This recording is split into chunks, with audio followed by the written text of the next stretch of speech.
Hey, podcast listeners. Dana here. Can I let you guys in on a little secret? Just between us. We like all of you much, much more than the folks that listen live. But no matter how, when, or where you check out the Hams podcast, we got to give thanks to our friends at Standard Heating for making it all possible. It's been a pretty tame winter so far, but we know well enough that we're not out of the woods yet. So hit up standardheating.com to get them out to your house to make sure your furnace is tuned up to do all of the furnace-y types of things it's supposed to do. I'm still learning the lingo. Make that appointment today. Become a Smart Club member like me. That's standardheating.com. Enjoy the show. The 93X Half-Assed Morning Show. 93.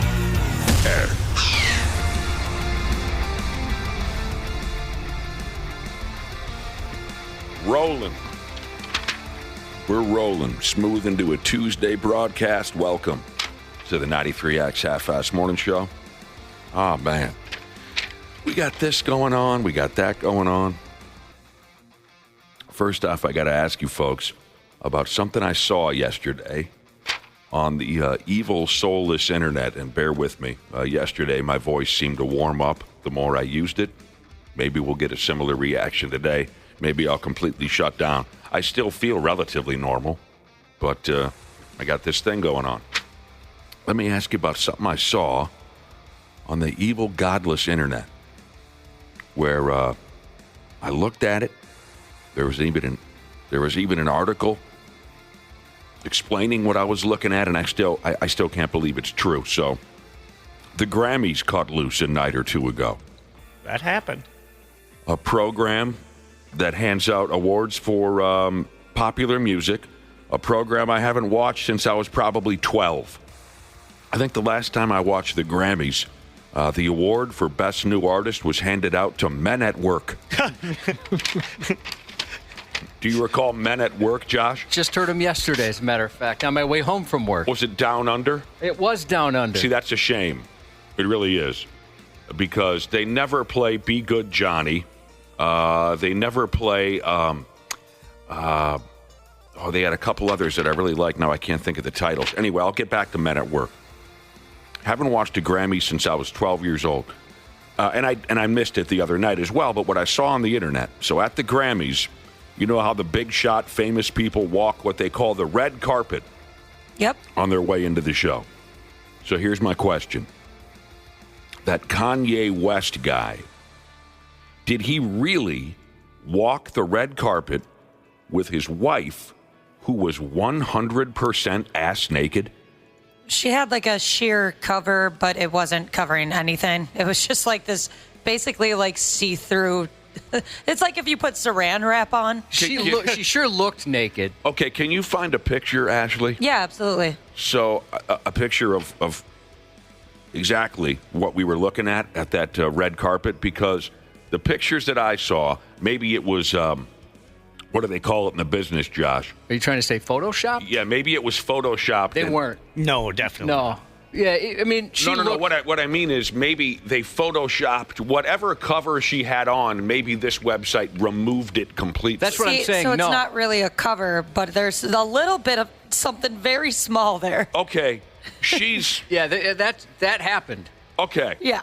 The photo that Ashley's showing me right now, that's what I saw yesterday. What I did not notice, and it's understandable why I didn't notice, was below her vagina.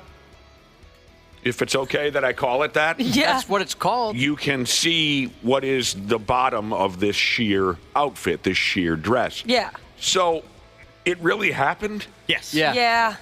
What in God's name was that all I I don't know. A lot of people have like sad conspiracy theories I don't about want to it. hear. No. I don't want to hear one of those. It's not the best explanation. I should have considered that immediately. There'd be 13 different bizarre conspiracy theories. If my wife had this, it'd be my favorite outfit of hers by Right. far. But I'd be a little embarrassed to leave the house with her wearing that. Absolutely. So when it comes to doing anything you can to get attention, anything you can to get folks talking about you, at least in the world of popular music, they've now reached a point of no return. Yep. Well, was it one of the Smiths where he wore like a Minecraft helmet or whatever? Did you guys see that? Yeah, Will Smith's son. That's who it was, Jaden what's his- Smith. Jaden, yep.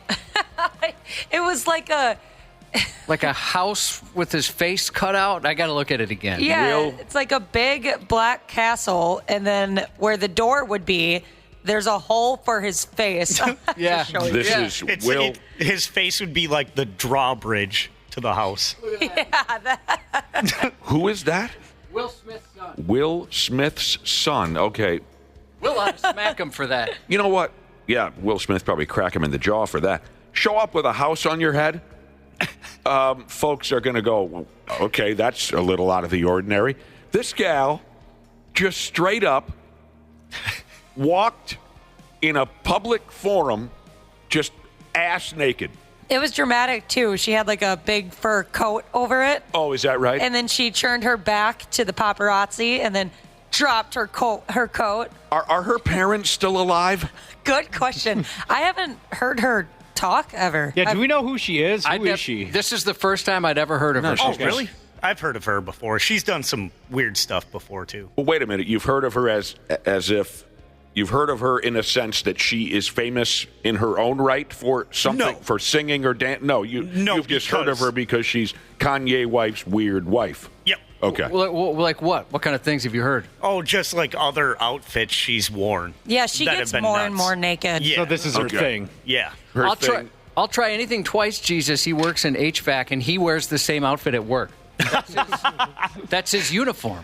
There's a photo going around of a kid that maybe 10 years old, and he's at the Grammys too. And he's like, while she's posing for the paparazzi, the kid is peeking around a wall to like get a look at her. Like, wait a minute, what's going on? Josh, if you are her parents, are you immediately on the line with a handful of psychiatrists? Yeah, I think there's something there. That's a cry for help. That is, I mean, you just got to be mental. Might also been kind of how she was raised, too. Raised to walk How around she like a was moron? raised? Well, yeah, I mean, maybe she got some weird-ass parents, too. Her name I is suppose. Bianca Sensory. I That don't doesn't know matter. exactly how to say it out loud, but she's an Australian model. Okay, I great. can see why she's a model. Yeah, her body is banging. It is banging. It's thumping. Her It friggin' Fs. Josh, her friggin' naked vagina, this gear swinging right there, Yeah. right there for anybody who was on the street, anybody who was. That absolutely destroys my brain to think that it's come to this. It's come to this now. I wonder am what's the over-under on eye rolls from attendees there? Oh my I God, bet there's so many like, okay, we get it. You're the naked lady. that is so beyond anything I ever imagined possible. The rest of you is wearing suits and ties. No, I'm just going to be absolutely naked. But I'm going to make sure to drop my coat in front of the paparazzi. No where wonder- everyone's going to see it, like Ashley said. No wonder the rest of the world just despises us. Who do we think we are? Even the coat was stupid. Yeah. I mean, people would be commenting on the coat even if she didn't have the nothing on underneath. It looked like she was wearing a bear. Around the world, they're saying Americans, the type of people that walk into a public place naked. Who the hell do they think they are? It is interesting how none of us regular folks would ever be able to walk around Oh, we'd like be that. arrested. Well, right. I mean, yeah, of course we couldn't. Okay, just out of curiosity. Okay, thank you for clearing that up, by the way, because I just thought, okay, this has got to be a joke. This has got to be a website that's just straight up lying to people for clicks. So thank you. It really happened.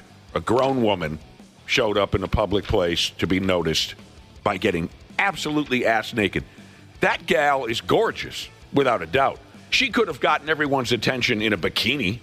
She could have gotten everyone's attention. That just blows my mind. So, just out of curiosity, Ashley, you said there's a bunch of conspiracy theories around why Kanye. Is there one that you can share with us that isn't going to get everyone wetting their pants? Is there one now? Because I'm just curious. One conspiracy theory that you heard as to how or why this happened.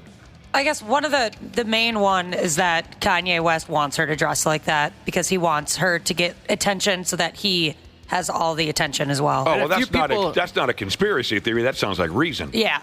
A few people have texted in saying that, there's people who speculate he's controlling her. So kind of like along the lines of what you're saying, that she's looking at him like, okay, what do I do now? What would you like me to do?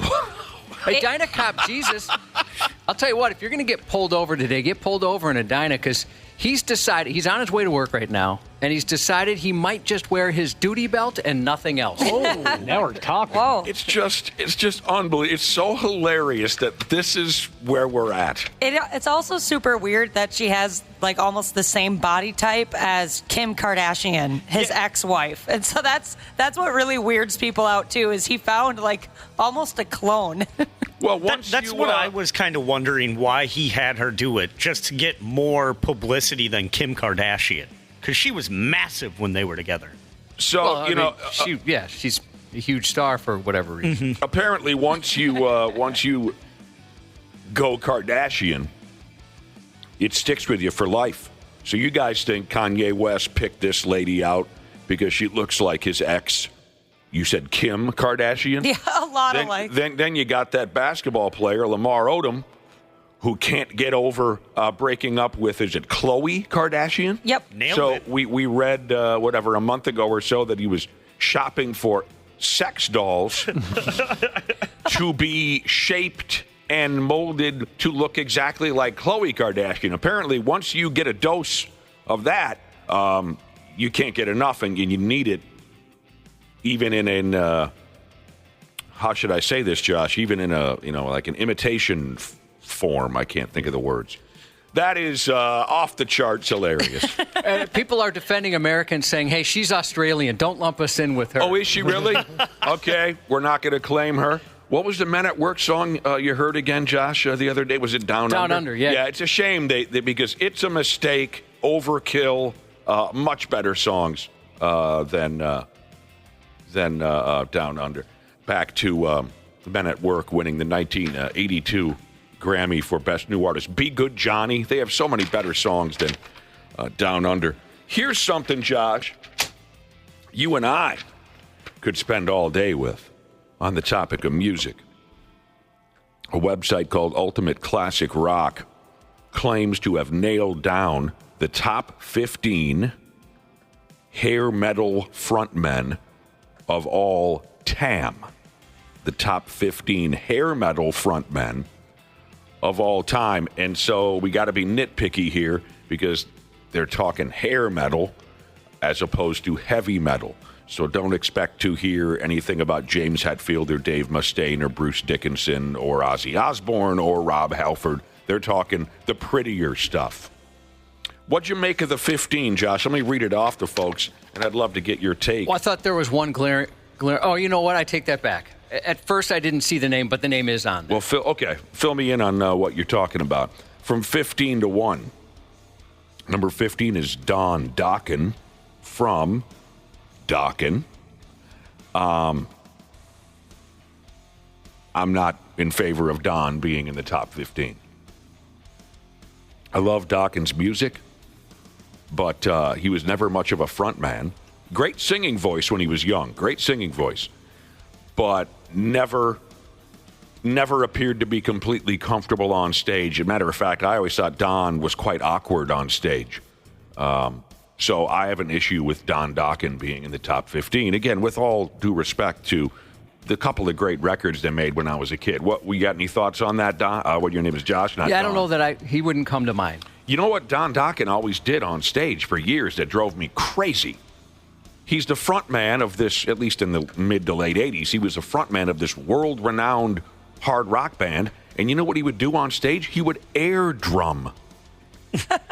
Look it up. Watch Dokken concerts. What a dork. Exactly. Yeah, that's pretty awkward. He would air drum. You got a world-class drummer behind you, Mick Brown. He doesn't need you imitating why are you air drumming? Is this a 7th grade variety show? Number 14, Jack Blades from Night Ranger. I'm very happy to see Jack Blades make that list. Night Ranger is so wildly underrated. Yeah, I don't know why they get made fun of. I can't remember the show. I was watching a show the other day, and they were making fun of Night Ranger. You know what you have to do? You have to see him live.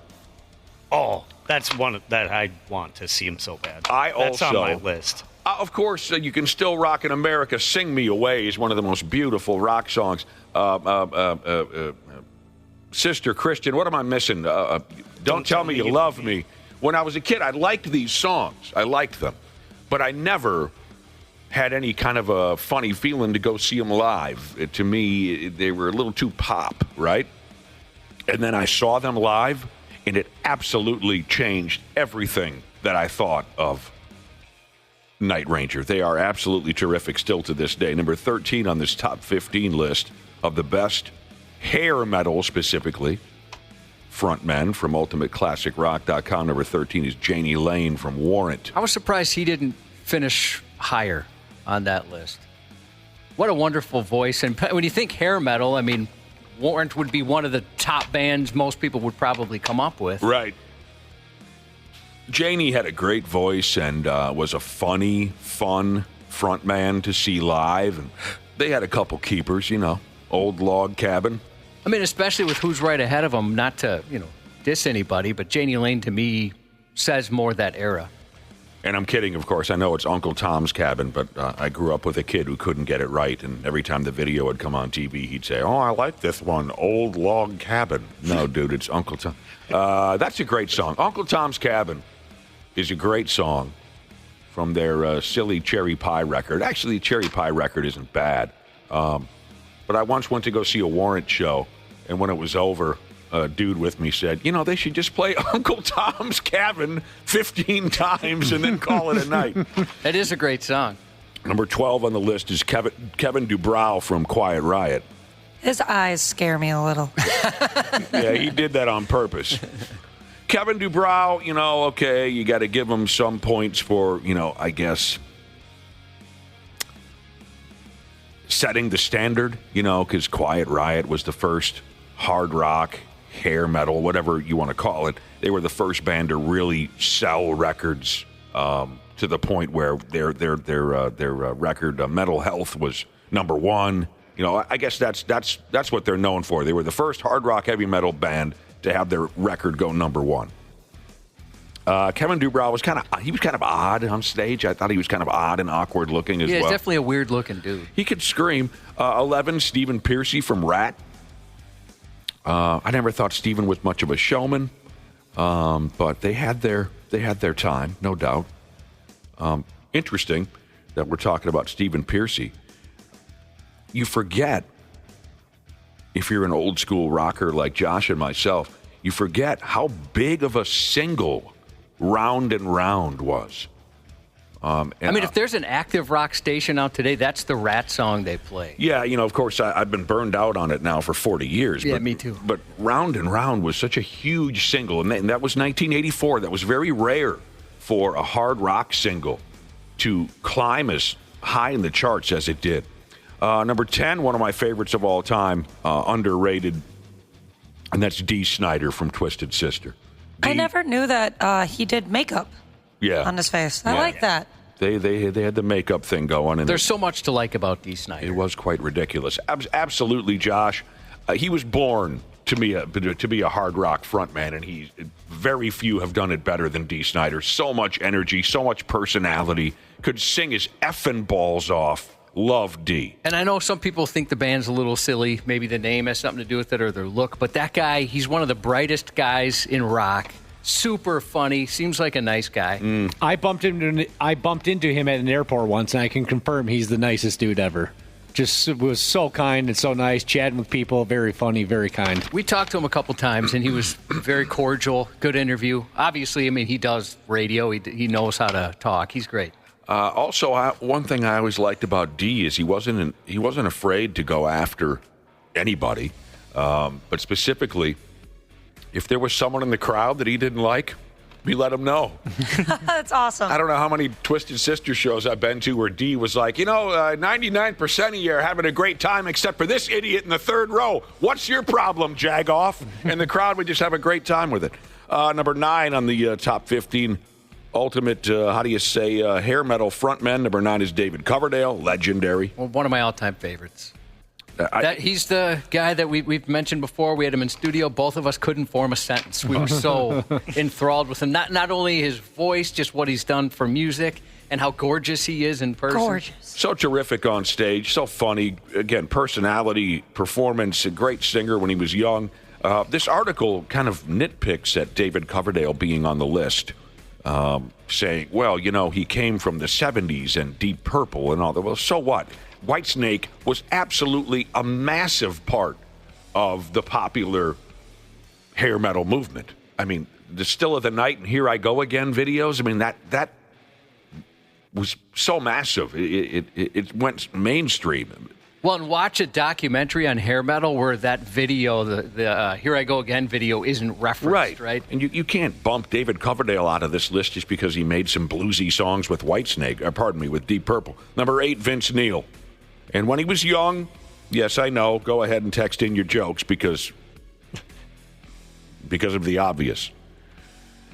But Vince Neil had something cooking in the early 80s. There's no doubt about it. Things change. You get old. You get drunk. You get hooked on drugs. You can't sing anymore. But the crew had something there, and Vince was a big part of it. You know how I said a few minutes ago, sorry, had to take a drinky. Don Dokken on stage, what drove me nuts was that he would air drum, which I thought was so silly. Vince Neil, find me audio of a Motley Crue concert from the 80s or early 90s where Vince doesn't repeatedly say the word tonight. Speaking of little quirks that people have that drove me nuts, everything was tonight. How you doing tonight? We got a little too young to fall in love for you tonight. Tommy Lee on the drums tonight. And every night. That's not a new thing. 7, Bret Michaels from Poison. Nice guy. And they had their time. Well, he's another guy where if somebody who doesn't like hair metal or real young, name a couple hair metal singers, his name's going to come up for sure. And he was a good showman. He was. Number 6, John Bon Jovi from the Bon Jovis. Yeah, absolutely. Sebastian Bach from Skid Row. That's the one I missed at first, and he's one of my all-time favorites. What do you mean you missed it? I missed it on the list. I thought they left him out. Oh. I was when I scanned the list, I missed him. Yeah, kind of a dick, but great front man. The thing I like about him, though, many things, but is that he knows he's a dick. Yeah. He knows it, and you can tell he, in a way, feels bad about it. But he's just enough of a dick where he doesn't feel bad enough about it. Just beautiful hair. Who out there thinks that Sebastian Bach is a dick tonight? Number 4, Joe Elliott, Def Leppard. I got no problems with that. 3, Sammy Hagar. Sure, Sammy was terrific with Van Halen. I wasn't a big Van Hagar fan at first. I hated it. But I grew to really like it. Really, maybe even love it. Me too. I feel the exact same way. Number 2, David Lee Roth. To me, he would have been number 1. Dave is a god. I think he's probably the best front man of all time. He should have been number 1. Number 1 is Axl Rose. And yeah, when Guns N' Roses were young, yes, we all know the story, and Axl was terrific. But there's no way anyone tops Roth when it comes to everything that makes for a great front man. DLR should have been number 1. But that's enjoyable for me. And Josh, where's Paul Stanley? I suppose maybe they said, okay, they're from the 70s. They weren't part of the hair metal movement. Okay, yeah. Fine, I'll go along with that. Paul Stanley, terrific for so many years, so many friggin' years. Anyone else you think they're missing in here? What's your name again, Josh? All those were the ones that came to mind right away, and it's killing me. I'm sure we're missing an obvious one. I've been monitoring texts here. Nobody's texted in one yet that they thought should have been on there. Yeah. But that's a pretty good list. I mean, I would have changed the order on a couple maybe, but... They covered a little bit of everything. They did. Certainly David Lee Roth should have been number 1, maybe by a landslide. Yeah, let me look real quick to see if they're missing anybody. Got to be somebody. Okay. We can't do Alice Cooper. Oh, it's his birthday today, by the way. Oh, is it really? Yeah. And I'm guessing that Alice Cooper was left off because, for Christ's sake, he started in the music business in 1966 or something like that. Oh! There's one that's missing. I knew it. I had to look up some, I just had to look at some names to spark my dying brain. You know who they're missing, and it's a big one. Tom Kiefer. That went nowhere. Well, I'm just trying to think if I really considered them hair metal. Oh, yeah. They just were, to me, they were more bluesy, you know. Well, yeah, but they were lumped in. I mean, look at their appearance on their first record. They look like it. Yeah, they look the part. Tom Kiefer deserves to be in this list. There are very few guys who puts forth what Kiefer does on stage night in, night out. That's one that I would go with. Thank God Gary Sharon didn't make it in here. I'd lose my temper. Yeah, that wouldn't come to mind. What about Jesse James Dupree? Yeah, that's another band I just don't consider. No. I'm joking. Oh, Kip Winger. Oh, that should have been on this list. Kiefer and Winger should be on this list. That's a great one. Who are we going to bump? We're going to bump Dubrow. Yeah, yep. And we're going to bump Don Dokken. Yeah. Put in Kiefer and friggin' Kip Winger. Thank you. See, I knew there was a couple. That is an awesome answer. I knew there was a couple we weren't thinking of. Again, so somebody's saying Jeff Tate, but I don't consider they're too progressive. Yeah, they're too intelligent. I mean, and I love hair metal, but they're different. Don't be mad. Trust me, I considered Jeff Tate. From Queensryche if you're totally lost. Don't be mad that Jeff Tate didn't make it because I think they kept him off just because they thought Queensryche was a different genre. I think so, too. It's like you couldn't put James LaBrie from Dream Theater on there. I mean, they had a hair metal popularity at one point, but that's a different thing. Love it. All right, we got to get going for real around here. Tuesday morning. We'll talk to Brad Ryder a little bit later. Randy Shaver, I think, again, we'll have today off, but we'll see what happens. You just thought of somebody? No, this is from, who's this from? Sheet Metal Jesus. Mike Tramp.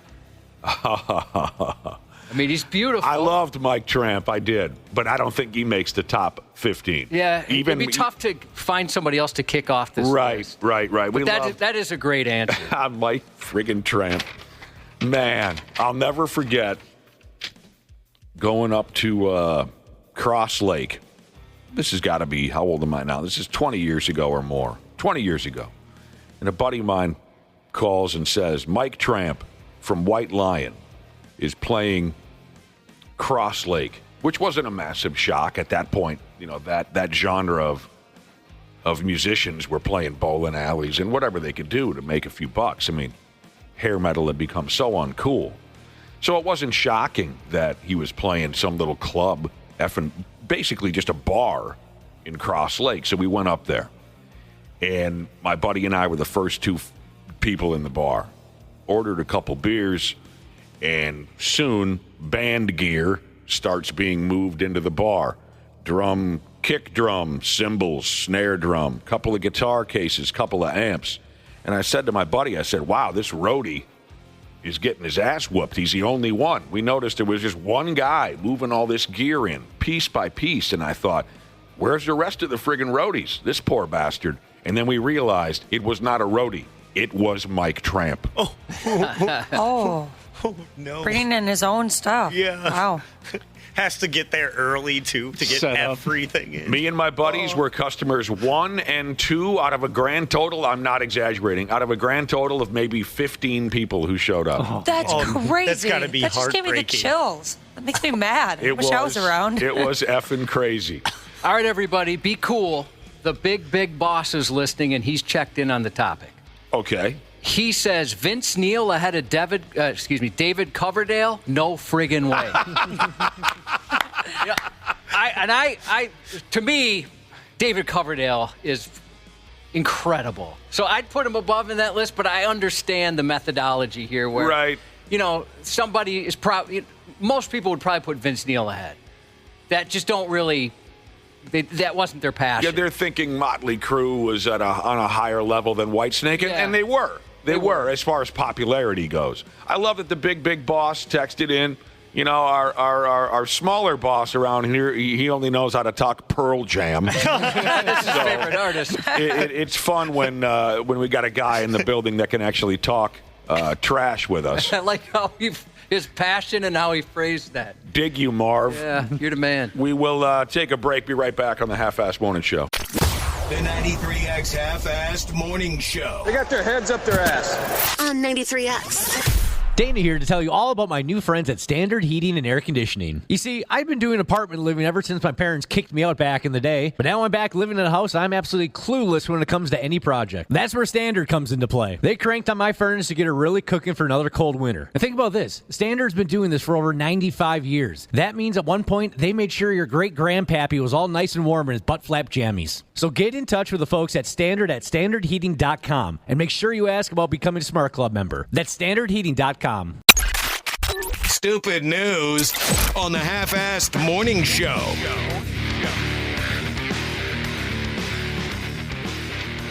All right, before we bend over the stupid news here, let's get back to this. We were talking the top 15 hair metal frontmen of all time.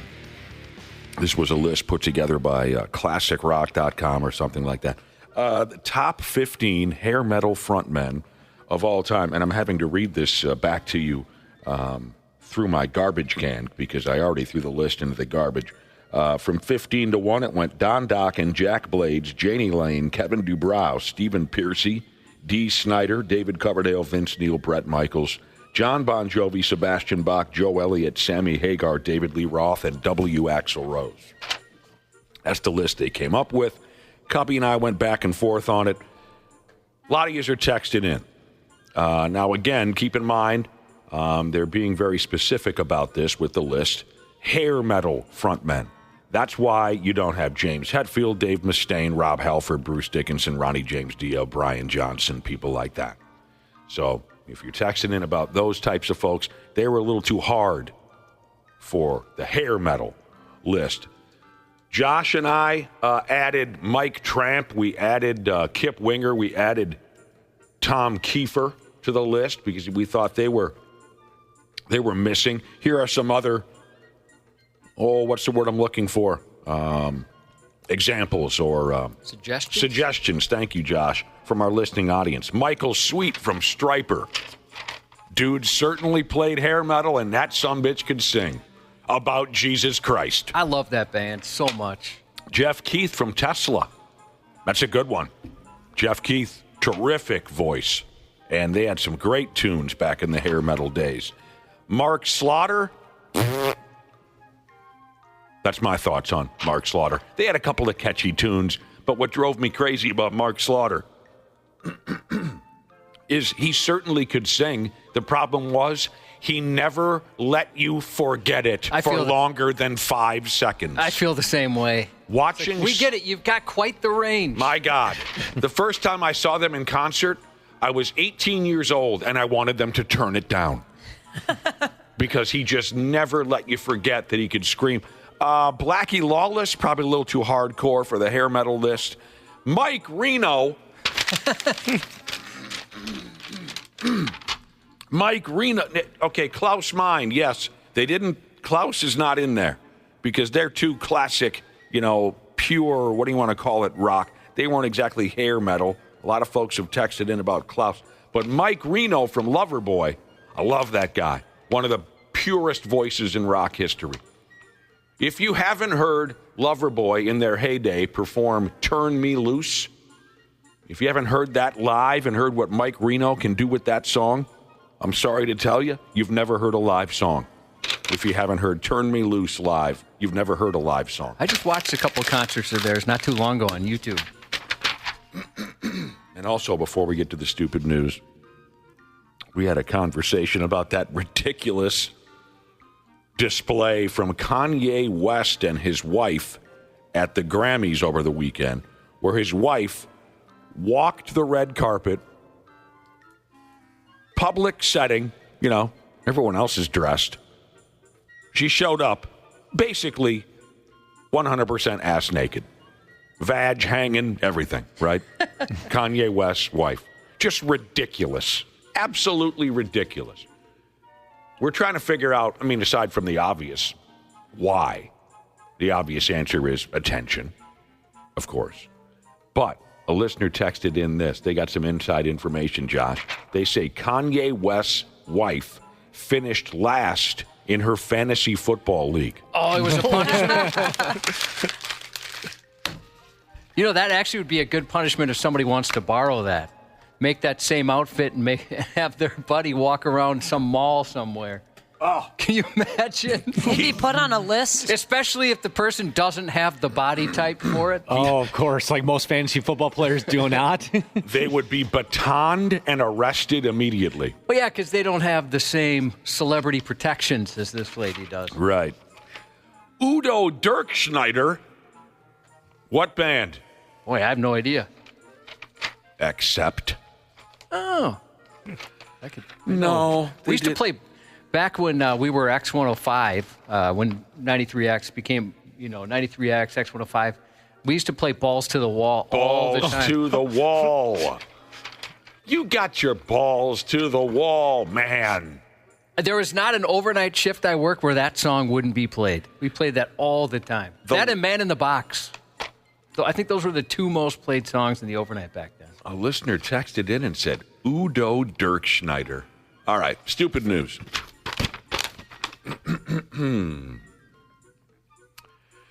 We think we know cold here in Minnesota. We do. But I'll tell you this, and I'll tell you right now, there's no wind chill around here that could ever match the straight up sheets of ice coming off this here gal from India.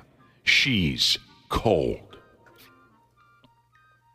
She's been accused of tricking her husband into selling his kidney on the black market. Yes. Yes, she said, you will sell your kidney. You can get good value on those these days. How much you want for yours? $50 Buffalo Wild Wings gift card. I bet your kidney is mostly Buffalo Wild Wings grease. That's a good point. It's just buffalo sauce. She told her old man, she told her husband that the family needed money. They needed that money to help pay for their daughter's education. What, you're not man enough? You're not man enough to give up your kidney for your own daughter, she said. But that wasn't the real reason she wanted that husband kidney money.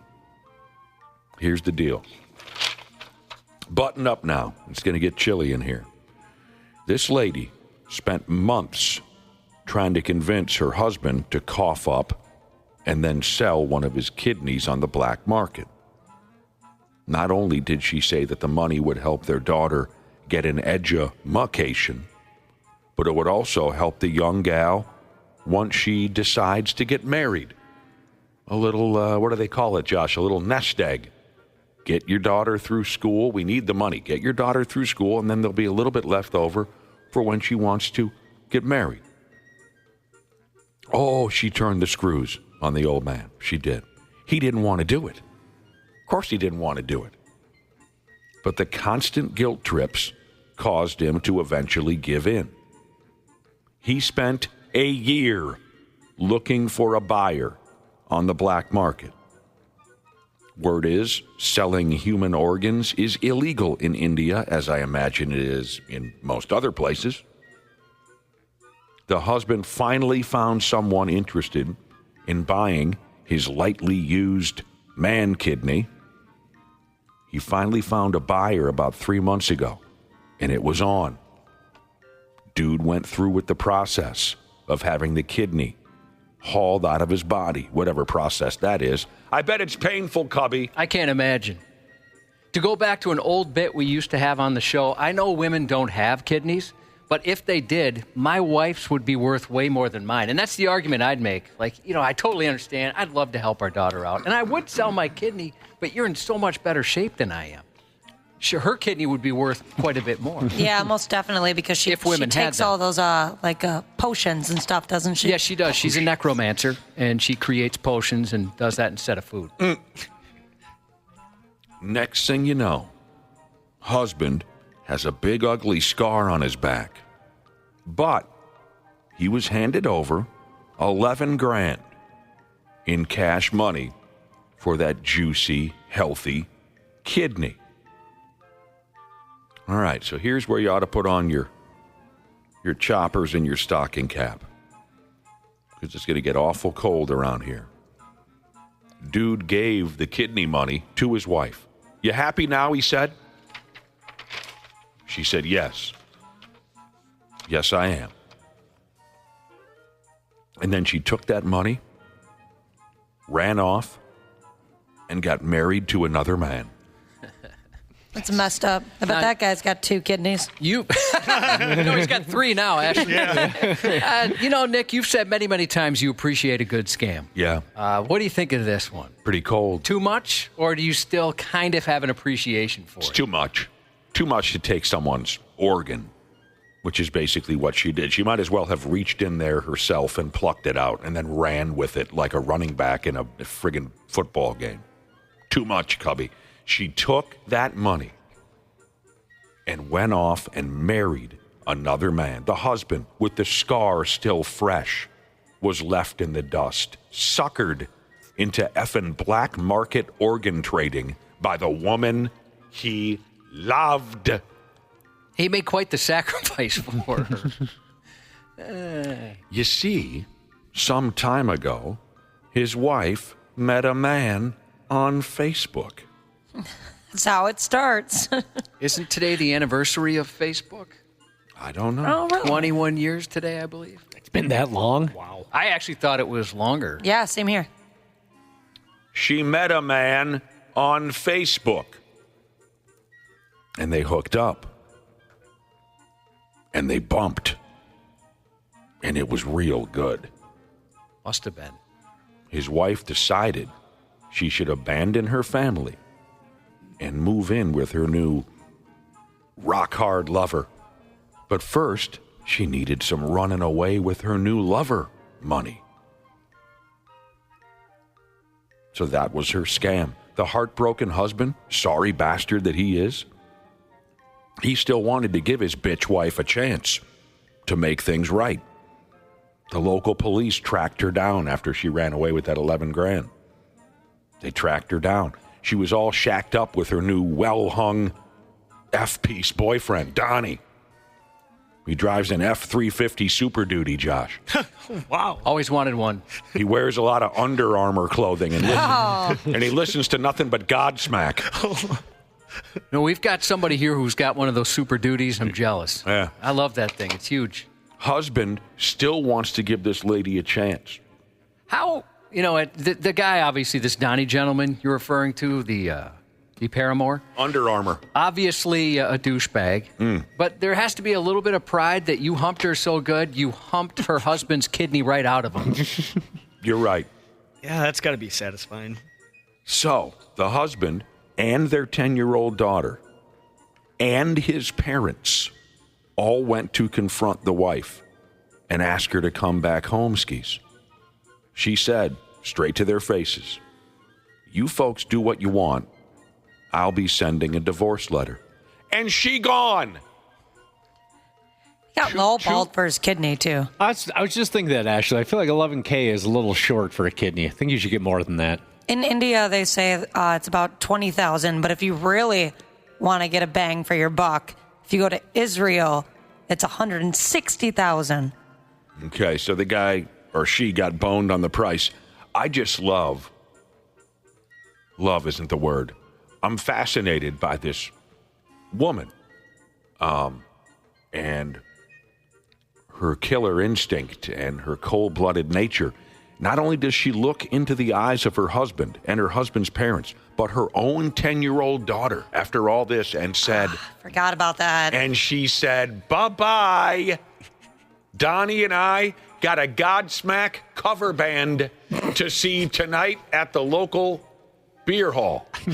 Well, the daughter's probably going to get into a good college anyway, because this college essay is going to be fantastic. Well, no, she can't go to college because she doesn't have the kidney. They don't have the money. She's going to get all the scholarships, though, from her amazing college essay that she submits. Oh, she'll get a scholarship writing the story of her life. Yeah. Big Donnie, they call him. No word on where the husband's kidney ended up. Hopefully, hopefully it went to someone who really needed it. Fed it to a dog. If there's a silver lining. Oh, Josh, can you believe? No. How does that husband feel now? Every night he goes to bed, he runs He runs his fingers up and down that scar on his back, and he says, "What the F happened to my life?" You son of a bitch. Yeah, that's cold-blooded. That's one of the more cold-blooded things I've heard in a while. Off they go in that Super Duty F-350. Godsmack cover band. Here we come. That is unbelievable. I've heard of some relationships ending on a dramatic note, but that's the all-timer. I'm going to say all-timer. Yeah, it'd be tough to top that one.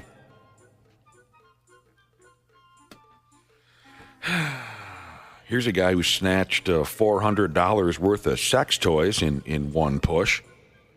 You want to hear about him? Yeah, you can see all his sex toy, everything he got from that His on bounty? 93x.com. Yeah, That's a pretty good haul. they spread it out on the hood of the car.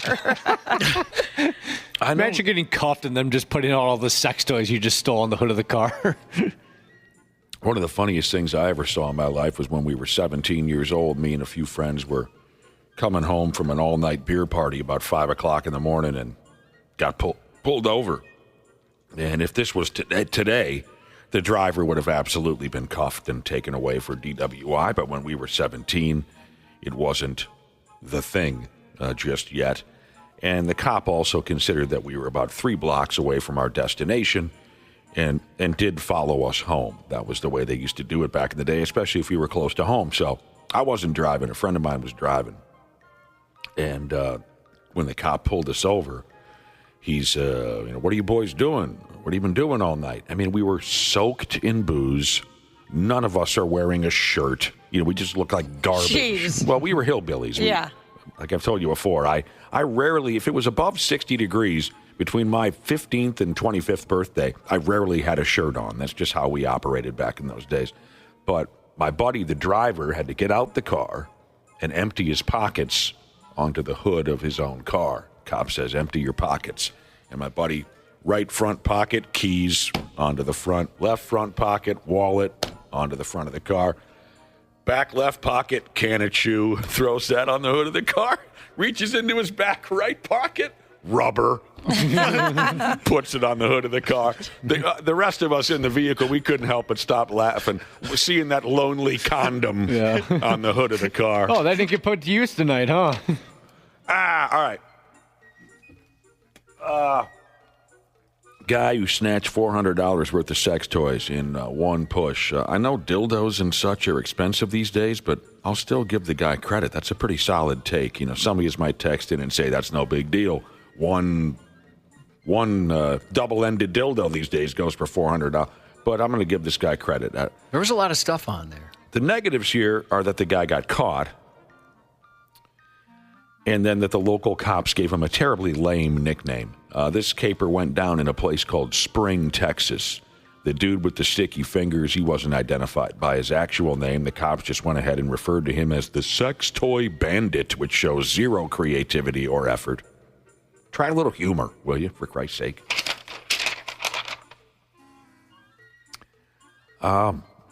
Dude pulled his heist at the neighborhood CVS drugstore. And that's something that I have a hard time remembering, that your drugstores and whatnot have their own vibrator section now. It's not like the old days when you had to go into the porn shop. Yeah, they changed what the C, V, and S stand for, actually. They sell so much of that stuff. Yeah, they do.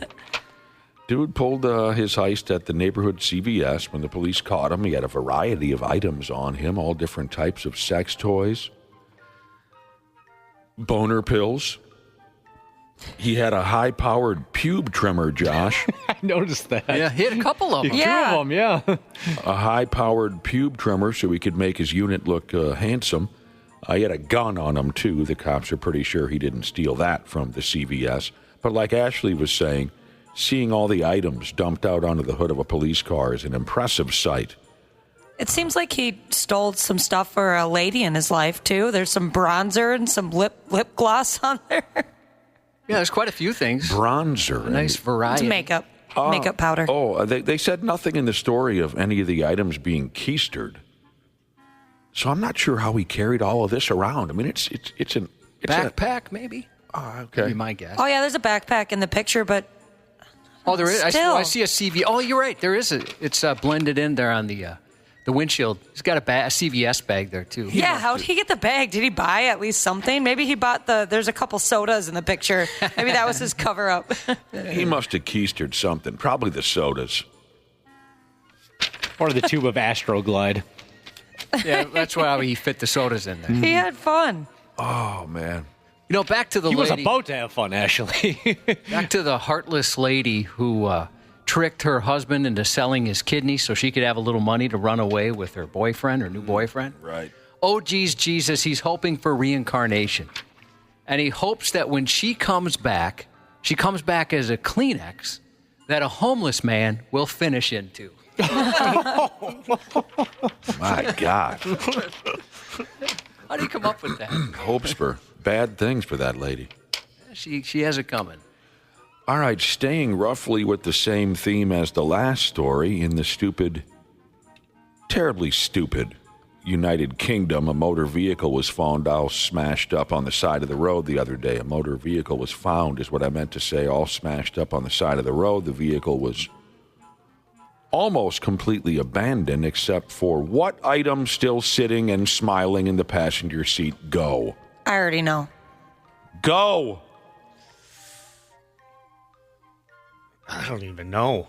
What item, because you weren't listening, No, the I vehicle was almost completely abandoned except for what item still sitting and smiling in the passenger seat? Gotta be a sex doll, right? That's right, a sex doll. Thank you for paying attention. She seems kind of sad.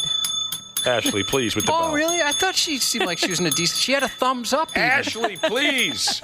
And this is up on 93x.com.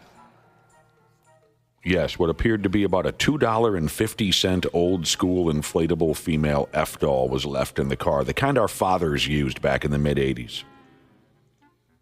Gross. I didn't notice that she had her thumb up. Yeah, Josh. it kind of looks like she's got a thumbs up like, hey, check this out. All good. The doll... Put this thumb wherever you want. I didn't notice that she had the thumbs up. She does look slightly deflated. The doll was posed behind the wheel. Again, a totally abandoned vehicle, all beat up in the ditch. She's looking out the driver's side window, which isn't there anymore. It supposedly got smashed smooth out in the crash. Cops and locals are assuming that the 1986 sex doll, that doesn't even have an oral opening, which is stupid. Cops and locals are assuming that the sex doll was not driving when the crash happened. They've come to the conclusion that there's someone else out there, Summers, who was driving when the crash happened, and now they're on the run. Or it's all just a prank put on by social media dorks. They're not exactly sure. Yeah, I think it's a prank. But you're right, though. It certainly... Why doesn't it have the mouth hole? Back in the day, they didn't, Josh. Yeah, they should. Well, some of them Some of them did because they had the surprise Yeah. look. That was always the joke. Some of them did, some of them didn't. I don't know. If I had one, that'd be the most used hole, but I digress. Car accident. What are your top three, Josh? Top three. Well, the first two are mouth. A car accident's horrible, and I'm not trying to make light of a car accident. Of course not. But imagine the whimsy if you're an offender bender, and instead of an airbag, it's a sex doll that blows up in your face. Right. That'd be kind of fun. That would be. Add a little, comedy to the situation. Just a little sunshine in a horrible moment. Pictures of this silliness were posted online, sex doll behind the wheel of a crashed motor vehicle. The local cops were hoping that the extra attention on the car wreck might encourage the owner of the car to come forward and move the car the hell out of the ditch, but so far nobody's done a damn thing. The doll was removed from the scene of the crash. It was thoroughly jackhammered by off-duty officers and then thrown into a recycle bin.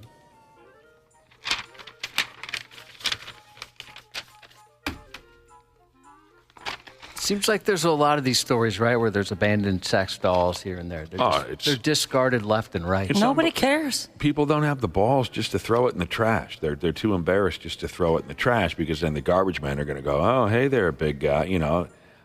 I threw away, the story we were telling the other day about all those bad porno movies that Josh gave me? Yep. There must have been 300 of them. Oh, yeah, it was like 2 huge garbage bags full. There's so many. And, other than the one that I kept, I threw 299 porno DVDs into white garbage bags. What's the word? Transparent? Is that the word? Garbage bag? Yeah. Because that's all I had in the house. And, I mean, it was overflowing my trash can. And, yeah, the garbage men busted my balls for about a month or so on that. But whatever. Live with the shame. Be a man and throw your sex doll in the trash. Stop dumping it on beaches and everything. Come on. Just regift it. You probably made the trash guy's day, too. Oh, I'm sure they kept a lot of it. Your friendly neighborhood garbage man texted in and said he found one in the trash just the other day. Good. It's a good sign. Regift it, Josh. That's not a bad idea. You can run it through the bath, run it through the dishwasher. Put it on top of your car, go through the car wash, and just double duty. Give it to a bro. Okay, we're getting there now. You might want to get a load of this, especially if you like dick jokes. Again, with the friggin' England. Locals are running hot in a certain neighborhood over there because a new housing development is being built. And if you see an overhead shot of the development, the new neighborhood looks like a long, fat penis. It really does. And once everyone saw the plans that were drawn up, they thought it looked gross and offensive. I don't know. I'd be tempted to move there, wouldn't you? Yeah, I see the humor in that. Yeah, That's fun. So you think it was all on purpose? Well, they planned those things out pretty well. I guess it's possible everybody, maybe people that don't have dirty minds like the rest of us just never considered it. I forgot now because I haven't seen the picture lately. Are there a set of nuts involved? Sort of. Yeah. Yeah. I mean, Small. Yeah, they're there's a little creative license with whoever pointed this out. I guess the penis part is prominent enough that it should have been noticed. So there you go. Is that picture up on our website? Yes, it is. I just got to move it to the top. Looks like a big fat dong house in the middle of our street. Rod house, or series of houses to be more specific, in the middle of our what band? 651-989-9393. Who's the group that did the Outhouse parody? Was that Weird Al? Somebody did a I'd never heard the Outhouse parody. Outhouse. Yeah. Where I go and take a pee. Maybe a buddy of mine's dad sang it. Never heard it. Because that's who taught it to me. Maybe he made it up and I never gave him credit. If it was a legitimate parody release, I missed it, Josh. Oh, what TV show was that from? I'm completely blanking. Oh, so that's from a TV show? Yeah, that's like the beginning of some sitcom that I've watched. I didn't know it was like a legitimate song. The first correct answer came in to our text machine from Pubic Excellence Jesus. Yes, Madness sang the song, Our House in the Middle of Our... Father wears his Sunday best. Mother's tired, she needs a rest. The kids are playing up downstairs. Sister sighing in her sleep. Someone take it. Brother's got a date to keep? He can't hang around. Thanks, Josh. That was beautiful the way you jumped in like that. Well, I'm here for you. All right. We closed yesterday's Stupid News Report with a story involving pants. If you remember, it was a crook who was wearing 3 pairs of pants all at once. So why not let her buck one more time? Northern England. God, there are some days I just don't want to be here. In terrible northern England, an 84-year-old feller, armed with only a pair of pants, was able to hold off a derelict looking to mug his elderly ass at the neighborhood laundromat. And security video of all this nonsense is making the, by God, rounds. The old boy who goes by the name of Ron Croker. He was drying his clothes last week when here comes a stupid idiot wearing a mask. I don't think that the idiot had a weapon. He probably assumed he didn't need one in order to get the better of old Ron. Stupid idiot wanted Ron's wallet, but Ron gave him hell. The two of them fought, and Ron slapped the derelict around with a pair of his blue jeans because he happened to be folding them when the douchebag attacked him. This video is up on 93x.com. Appreciate that. Ron pushed this obviously very tough individual out the door of the laundromat and told him if he came back, he'd go ahead and kill him. But the stupid idiot made another run at Ron, and Ron again used the legs of his blue jeans as weapons. He swung the pant legs like whoops. Or some of you say whips. And that was too much for the guy to manage, so he upped and left. Can you imagine admitting defeat to an 84-year-old man who was using the legs of his blue jeans to fight you? Can you imagine walking away from that? I mean, if you're a derelict, you've just lost your... What do they call it, Josh? Well, your street cred's gone. Street cred is the word. The guy, I mean, I understand the age of the guy, but he doesn't look like a pushover to me. He's a pretty big dude. Definitely. But yeah, I don't want to get beat up by an elderly man's pants. After it was over, Ron told the cops, he said, I've been in a scrap or two in my day. I ain't no punk-ass hoe. Nah, he looks like he has. It was either me or him, and I won, Ron said. The cops found, stupid ass, a 42-year-old man, for Pete's sake, and he's in jail now. Good for this guy. I love this video. You love Ron? I love him so much. He's just trying to do his laundry. Get out of his face, bro. He's got a lot of fight in him yet, Ron And that does. attempted robber looked like such a dork. Yeah.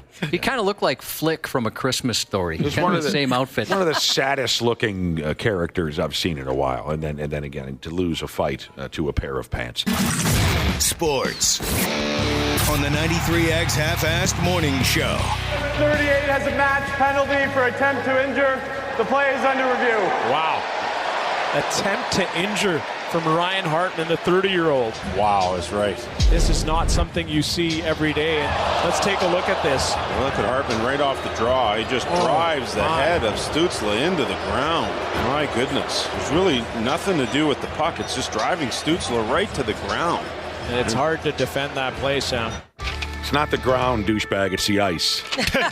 Yeah, you Twice think he you'd said know it. that. Guy's calling a hockey game, for Christ's sake. He must be pretty good at understanding hockey. I had a youth hockey coach that drove me friggin' nuts because he'd say, well, when we're clearing the puck out the zone, just bank it off the wall. The wall? They're called the boards. What do you play golf or something? Come on with that. Ryan Hartman, 10 games. Been suspended for 10 games. He's not going to be eligible to play for the Pigs for more than a month. Guy gets a month off. I could use a month off. What do I got to do to get suspended around here? Just bang my face into the wall. Tell you what, Ryan Hartman just gave that kid an icy sidewalk sandwich the other effing. I mean, and that's it. That's the longest suspension in franchise history. I'd take a certain amount of pride in that. Wouldn't you take? Heck yeah. Yeah. That's a cool record to break for sure. You're in the books, man. You're in the books until the next guy comes along. Longest suspension in team history. The Pigs are at Boston tonight. Looks like Brodin and Johansson might be back, like we were telling you yesterday. Friggin' Wolves lost at home to, what do you call that team against Sacramento? I'll tell you all about that. What happened? Why are we finishing?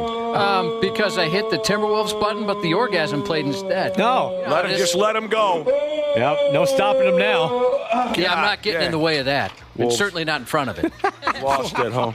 Golden Gopher basketball's playing a game tonight at Pennsylvania State University. Josh's news is coming up next. The 93X Half-Assed Morning Show. They got their heads up their ass. On 93X.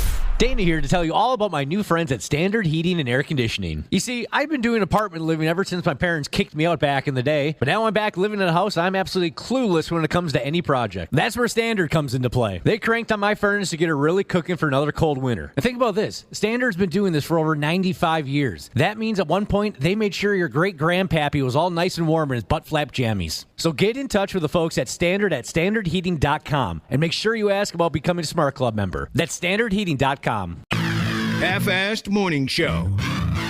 93X. Joe was trying to secure his right arm while I had his left arm, and Abram was on his legs. And then Adam was actually talking to 911 at that time as well. A group of 4 tactically trained band dads jumped into action Saturday, apprehending an active shooter at a band competition at a Texas high school. Geez, they take band pretty seriously down there in Texas. They do. Officials said an 83-year-old man with a gun entered the school between 5 and 6 p.m. and fired 2 shots. One hit a door, but the other struck a 26-year-old victim in the shoulder. Then, approximately a quarter note after the shots rang out, the band dads jumped in, and they were more than qualified.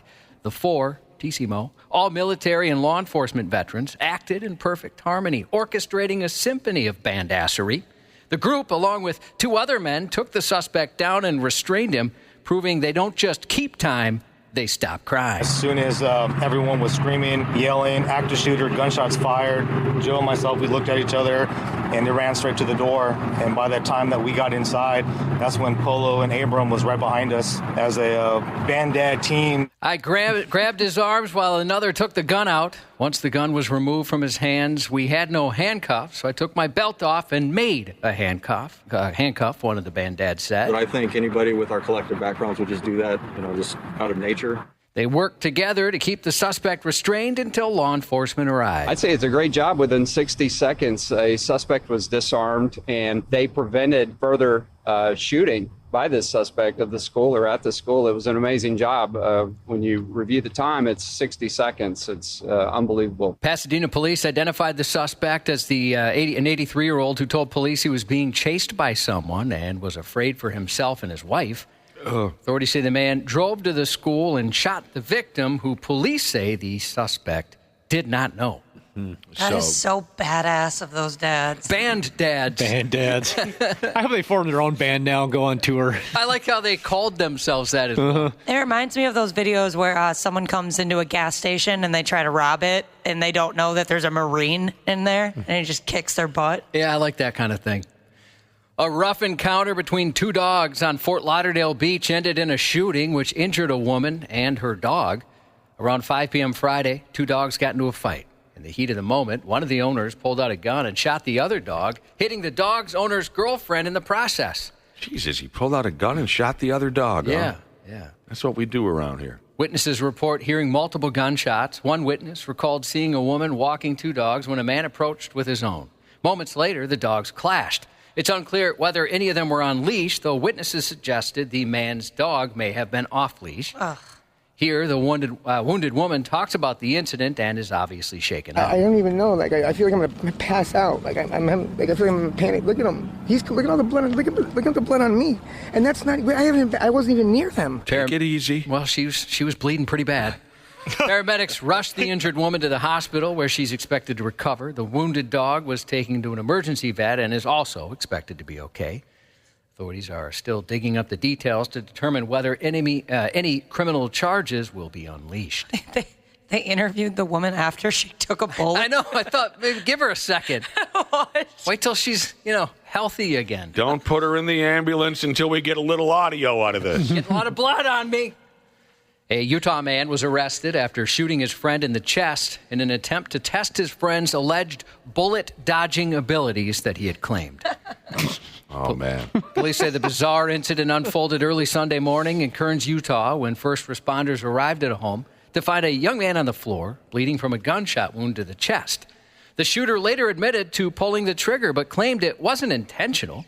According to his statement, he and his friend had been hanging out in the kitchen, smoking marijuana and talking about guns. The conversation took a turn when they moved to the garage and started handling 2 firearms, and the friend made an outrageous claim. He said, "I can dodge bullets." They decided to put the theory to the test. Believing both guns were unloaded, the shooter agreed to fire a shot while his friend attempted to jump out of the way. They played this idiotic game 6 times. The first 5, no problems. But on the 6th attempt, a real bullet fired, hitting his friend square in the chest. He lied. He can't dodge bullets. Is he dead now? He is dead now. Good Lord. Oh. Police later searched the home, recovering 2 handguns, ammunition, and drug paraphernalia. These are grown people. Young men, yeah. Like teenage kids. The only scenario where I could find this even remotely understanding, or understandable is the word, is if they were kindergartners or something like that. You know what I mean? Can't you see a kindergartner saying that to his best friend? I can dodge. And then the other one says, okay, Yeah, that's the kind of thing little kids say. Yeah. My God. These got to be, too bad the kid is dead, but all right. Enough said. I was going to go down a route that I decided not to. A 7-Eleven customer battered a store clerk with a banana. 22-year-old Caltavia Turner had gotten into a verbal altercation with a 30-year-old worker, and the woman exchanged derogatory comments, both of them towards each other, actually, police said. At one point, Turner became irate, picked up a banana from the counter, and threw it at the victim's face. The airborne fruit struck the employee on the cheekbone and left a minor abrasion, investigators said. Police records list Turner's employer as Baby Dolls, a Clearwater gentlemen's club located about 4 miles from the 7-Eleven. The stripper who tossed the potassium-packed projectile is being held for violating probation in connection with a grand theft conviction in a neighboring county. She stole about $800 worth of merchandise from a Walmart. Turner was also recently arrested for resisting and giving cops a false name when they responded to a trespass call at Baby Dolls, and had just bonded out in a case before she was busted for the banana battery. She just grabbed what was there. Yeah, got to improvise sometimes. A 42-year-old man suspected of driving under the influence took an unexpected detour straight into a Florida liquor store Thursday night. Deputies rushed to Hawthorne Liquors just outside of Gainesville after receiving reports of a crash. When they arrived, they found a pickup truck lodged in the middle of the store, having barreled straight through the front entrance. The driver, John Lee, exhibited clear signs of impairment and struggled through field sobriety tests. For drunk driving right through the liquor store, he was arrested and charged with DUI, where the I here might stand for irony, before being booked into jail.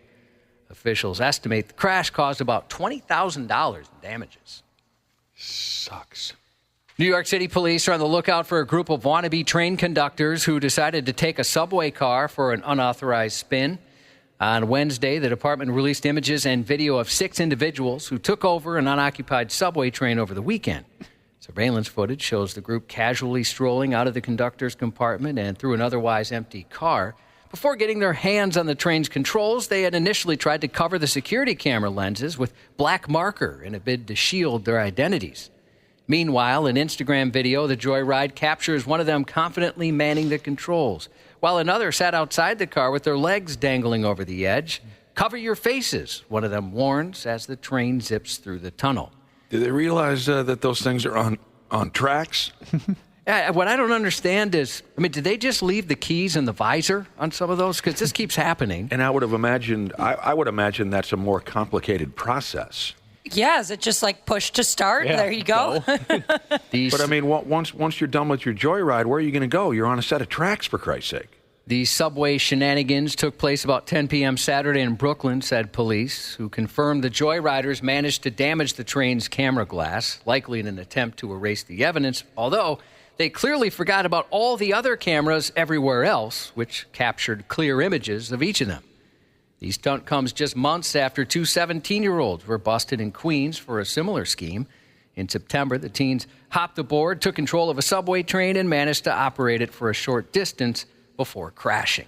Dang. I would think if I crawled into the cab of one of those things, I would have no idea how to operate it, but it sounds like that's not the case. The surveillance footage is up on 93x.com, and in the video of that he took and put on his Instagram of the kid operating it, it does look more difficult. Like there's a bunch of screens and buttons. Maybe one of their dads is a conductor or something like that. That was my thought as well. Inside information, Cubby. They know something. Or maybe somebody posted it on YouTube or TikTok. Oh, yeah. Probably. How to steal a train.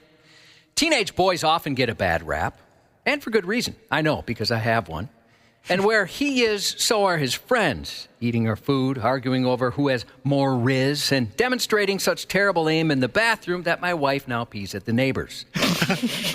But those little body odor factories can be pretty great, too. And here's an example of 3 Gen Zers who, in those brief moments between snacking and Fortnite, low-key leveled up some massive aura. Ottumwa, Iowa, a town of just over $25,000 and the hometown of True Lies star Tom Arnold, doesn't often make national headlines. But thanks to 3 local high schoolers, it's now being recognized for an extraordinary act of bravery. One of the students noticed a man struggling to get up after falling onto the tracks behind their school. Without hesitation, he called 2 friends for backup, and the trio bolted outside and reached the man just in time. To be honest, I felt like he needed help. So I just told these guys to come and help me out real quick. All we hear is Paul calling our name, like, hey, I see an old man falling. And we're like, what? We went, check it out. We didn't think twice. We just went out and, helped them out. The science teacher said the boys' quick thinking and selflessness were nothing short of remarkable, and the community agrees. The teens are being nationally recognized for saving the man from what would have likely been a pretty gory, gooey, and fleshy, chunky death. Yeah, that would have been bad. Yeah, they just in time. They said they got him just in the nick of time. They won't have problems finding a prom date. I think they'll do all right. I'm with you on that one. A 29-year-old man got an unexpected express ticket off a ski lift in New Hampshire early Sunday when his chair suddenly decided it had enough of the skier's butt and sent his ass about 20 feet to the ground. According to officials, it looks like a mechanical failure caused the chair to go rogue and detach from the cable. Dude. Witnesses say the guy was conscious and even walking around afterward, but he took a precautionary trip to the hospital after the fall just in case. He was backboarded, neck brace on. Never once have I felt completely safe while sitting in the chair lift. I'm with you on that. Every single time I go up, I think that's going to happen. Or like, yeah, or the cable's going to snap. Well, it's not that I ever fear that the chair's going to fall right off the cable or the cable's going to snap. It's just maybe because I have such a narrow little trucker butt, but I always feel as if I'm constantly sliding forward. I cannot get a solid base on a chairlift. And again, it's probably because of my narrow behind. You need to go to those chairs with the lap bar that comes down over your head. Those help. What's the movie, if I remember... Hot Dog. No, not Hot Dog. I never saw Hot Dog. Out Cold. Oh, no, wasn't Out Cold either. I saw that. You got to watch Hot Dog. My parents wouldn't let me watch Hot Dog. We should watch it together. What's her name? Go ahead. Your question is what? The movie where they're on a chairlift. Everyone's stuck up there and there's wolves. And Frozen. Yeah. Is that what it's called? Yeah, that movie's crazy. Absolutely terrible. Yeah, I remember it being pretty bad. Am I remembering that correctly? Yeah. You are correct. I sat through it, Josh, because, I love a simple premise in a movie. And so it doesn't get any more simple than that. Teenage kids freezing to death on a chairlift. After hours, they get left up there to die. It ended up being so bad, I regretted everything about it. And they called it Frozen? Yeah. So that was before the other Frozen? Yes, it was from 2010. I remember thinking in that movie before the wolves came, just jump. Yeah, you might break a leg, but just jump. Who cares? It was more than just break a leg type height, if I remember right, Ashley. Not trying to start an argument over one of the worst movies ever. That wasn't just, your ankle might get broke type of. Josh, Hot Dog the movie, yes, Shannon Tweed is naked in the movie, and that's wonderful. But the actress who plays the role of Sunny, gorgeous. And plus, it's kind of funny. You and I should watch Hot Dog the movie. I always wanted to see it. My friends got to see it. My folks wouldn't let me. You know where you can kiss my ass, Josh? Not on this side, not on that side, but right in the middle. Oh, but that's the gross part. No thanks. A spokesperson for Vail Resorts, the Colorado-based company that owns the ski area, assured everyone that they conduct daily lift inspections, though the skier here might want an extra once-over next time. The lift manufacturer has been called in to help figure out what went wrong, and in the meantime, the lift is taking an unscheduled break while that investigation continues. No other injuries were reported. He might be able to sue. That'd be great. Oh, I'd imagine. At least his insurance company is probably going to sue for him. Vail's got a couple of bucks. Maybe a free hot cocoa in the lodge. Again, I got to tell my horrible ski trip story where the dude who was manning the chairlift, this is the mid-'80s, dude who's manning the chairlift, he kind of pushes it under your ass and says, go ahead, okay, you two, go ahead, that kind of a thing. Got his glove or his hand caught in the cable, and it reeled him up like a rod and reel and sprung everybody out of their chairs. It gobbled his body up and killed him. I always get killed. My gosh.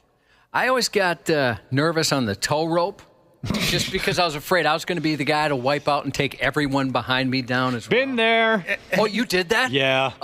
That's not surprising. Have you guys seen that viral video of the kid going up the tow rope and he falls and then takes down about 50 people behind I've seen him? a lot of those, yeah. Those are funny. As a kid, I always thought, oh no, I'm going to take everyone else out. And then the nerves didn't help at all. That was my first time skiing and last time skiing. I retired from the sport after that. Did you actually knock down some strangers? Oh, yeah. Little kids. Oh, yeah. So, I'm sorry, how does this happen? You grab a hold of the tow rope and what happens? And it starts pulling you up. I'd never been on ski. First time in my life on skis. I was probably 30, maybe 29, 30, somewhere in that range. I was picturing you as a kid. No.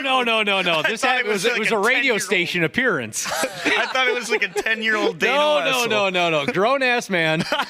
On skis for the first time, I get up to the tow rope to go up the little bunny hill thing, Right. and all, 9, 10, 11-year-olds in line with me, and it starts pulling me, and I was clearly uncomfortable on skis as it was, and I lost hold of the thing and just went down and took everybody with me. So you continue to hang on to the rope and then you wipe people out? Yes, because everybody was behind me on the line of the tow rope, and I took everybody out with me as I fell down the hill. Okay. Nice one, Dana. Thank you. You bowled them over. Yep. At 30. At 30. With all the 5-year-olds. It's probably some kid's birthday party that I just ruined. Yep. Organizers of the Ice Palace in Delano say the attraction's closed for a few days due to warm weather and weekend vandalism, of all things. Where's the warm weather? It was in the 40s. A social media post on the attractions page said some jerks vandalized the place Saturday, and because of Sunday's warm temperatures and the ice holes who damaged the place, the Ice Palace was forced to close for a few days for repairs. The Ice Palace. It's set to reopen on Thursday. Looked pretty cool. Delano doesn't deserve that. What? Delano, they've been great to us. Why don't they deserve it? No, I mean, they don't deserve the vandalizing. Oh, I see what you're saying. I'm sorry. I thought you meant they don't deserve a cool ice. Oh, no, I love Delano. I hear what you're saying. One of the famed sets from Stranger Things is hitting the market. Never saw it. The home where the Byers family lived with 11. The property was introduced in Season 4 of the Netflix drama when the Byers family moved from Indiana to California. But in reality, the home is in Albuquerque, New Mexico.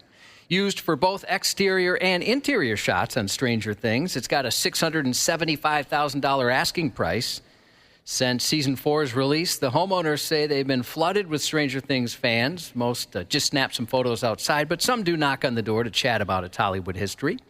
The owners bought it in 2021 and turned it into a short-term rental, but they're now ready to move on. What's the strangest thing about the television show Stranger Things, Josh? I only watched the first 2 seasons. And how many shorts are you? A couple seasons. I don't know. What are they about to start? 5? I believe so. I checked out. Yeah, me too. Yeah. You guys stopped? Did you Once my favorite character died, I was done. It was like maybe even a season and a half that I watched. The kids die on this program? Not the children. Oh. Well, I guess some older teenagers at some point. Sounds very scary. Stranger Things? Yeah. Oh, yeah, I guess it can be, depending on your age. Not as scary as getting on a tow rope behind Dana. Yeah, it can be scary. NFL legend Lawrence Taylor is 66. Rock and Roll Hall of Famer Alice Cooper, 77.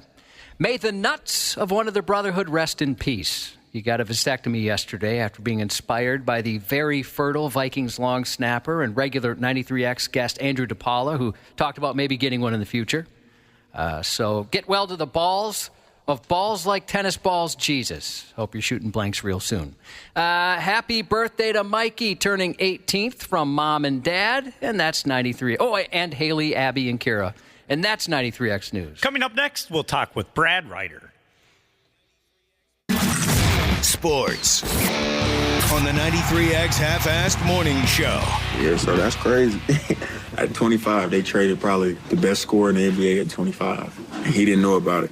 So it's a lot more digging somebody got to do to find out why he got traded. Because you don't just trade him at 25. He just went to the finals, you know what I'm saying? So I feel bad for Luka, man, because I saw some on YouTube that say he just bought a crib and everything in Dallas. So that sucks, man. That sucks. Does it inform, you at 23? Everybody get informed, yeah. I was going to say, I'm scared. How you see the league? Yeah, I'm scared. Tim, hey, if you're going to trade me, let me know, dog. Yeah. Oh, man. Anthony Edwards talking about the Dinkus trade. And there he goes again calling me dog.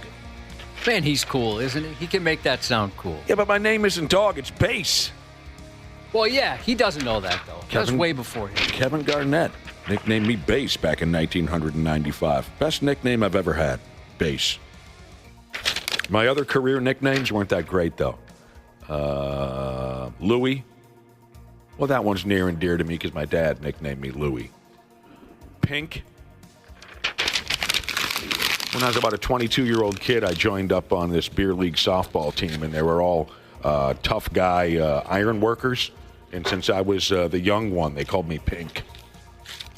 I kind of like that one, too, just because those boys were fun. Brad Ryder. Morning. You are the lonely boy. That's your nickname. No Randy Shaver today. He's got this and that going on. So, Brad, once again, you've been moved up to the first line. I'm just laughing at the bass nickname because I know how you got that. And when he came back, we're talking about KG. When he came back, the second time I was there, and so I got to work with him for a few months, and he always called me Money. Like at one time he yelled across the practice, "Hey, Money, come here!" And I'm like, "Okay." At one point I said, "Why do you call me that?" I said, "Why?" I'm just curious. And he goes, "I don't know." He goes, "You just seem reliable, like Money." You are a reliable guy, Brad Ryder. I agree with that. All right. Were you ever the guy that handed him his paycheck? No, I wish, because it would have went in my back pocket instead of went to him. What up, Money? Good to have you this morning. Thanks for taking a. Well, let's see here. Yeah, normally you wouldn't work on a Tuesday, so we appreciate that very much, Brad.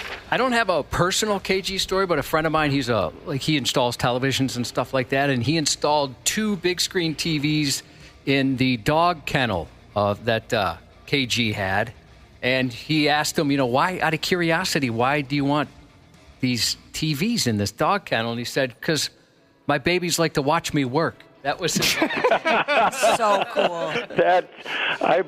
Some people might not believe that story would be true. I do. Just from being around him, that just sounds like something he would do. That's the cutest damn thing I've heard all day. Yeah, I love that. So my babies can watch. Yeah, they want to watch me work. So wholesome.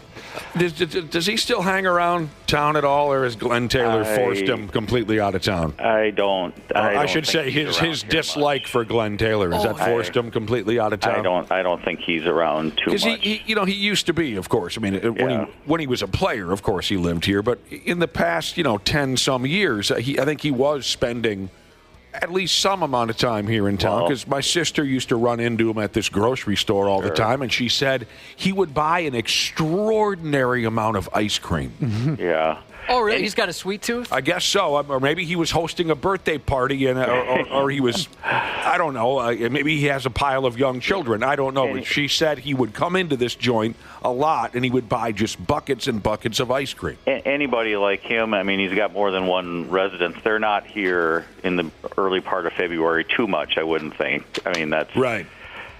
People are saying, oh, A-Rod is in Minneapolis. Well, he ain't here right now, I can tell you that. He's... He comes in for games and he leaves. Kevin Garnett hates your guy, Jimmy Butler, by the way.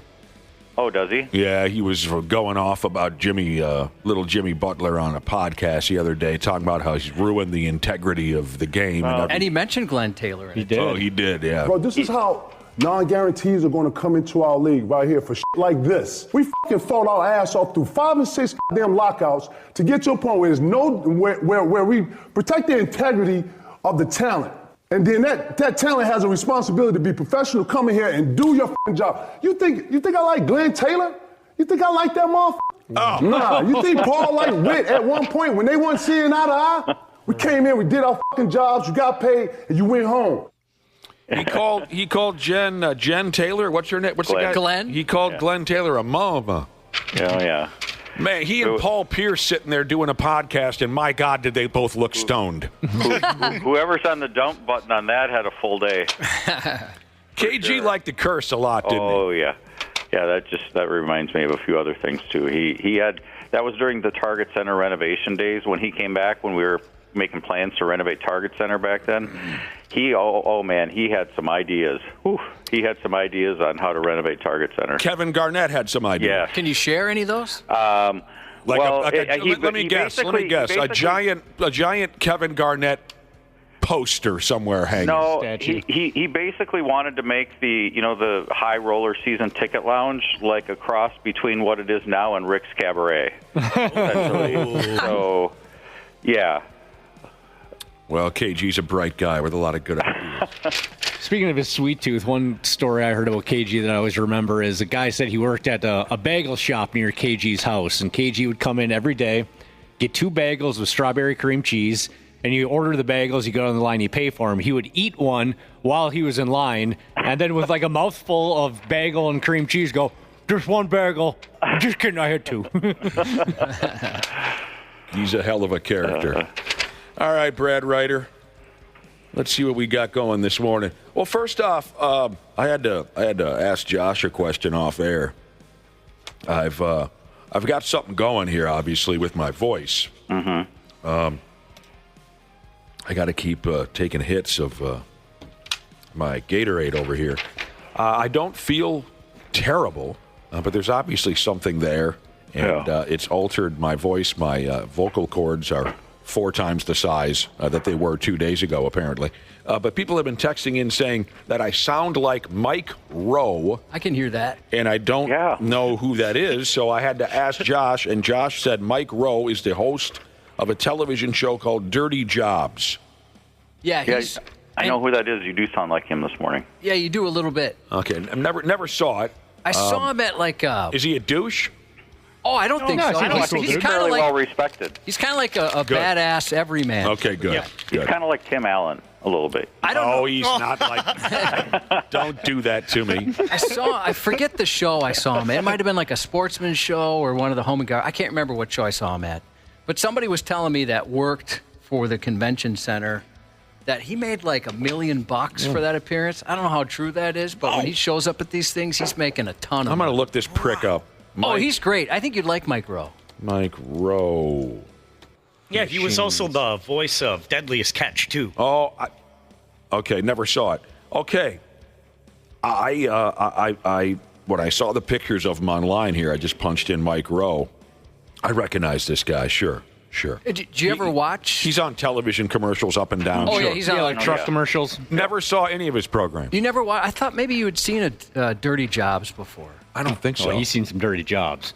Yeah, nothing to do with nothing to do with remodeling homes. That's what he does. Sure. Mike Rowe. I likely won't be here the rest of the week. Before we go mental, this should happen more frequently. I wanted to just drop this into the mix real quick. This should happen much, much more frequently around here. A case of beer was dropped off here at the radio station, addressed to us, the morning show. A big fat case of Grain Belt Northeast. And that's great. Our listeners should send us gifts more often. They really should. And then I read a cute little note on the case, and it made the gift even more special. You know who the case of beer is from? I do. Grant. Yeah. Pop. No way. Pop. Grant! That's 2 days in a row I think we've mentioned him. Yep. Thanks, I miss dude. him. Thanks, dude. Well, he's going to send something tomorrow and make sure it's 3. And make sure it's... We're going to mention him every day this week? Oh, yeah. Make sure it's 3 days in a row. There was nothing out of the ordinary in last night's Wolves-Kings game at Target Center. It was another close game, and the Wolves have had more close finishes than any other club in the league. DeMar DeRozan and Malik Monk scored a hell of a lot of points. That always happens when they play the Timberwolves. And it was another situation where the home team lost. The last 10 times the Wolves and Sacramento have played each other, the home team has been beaten.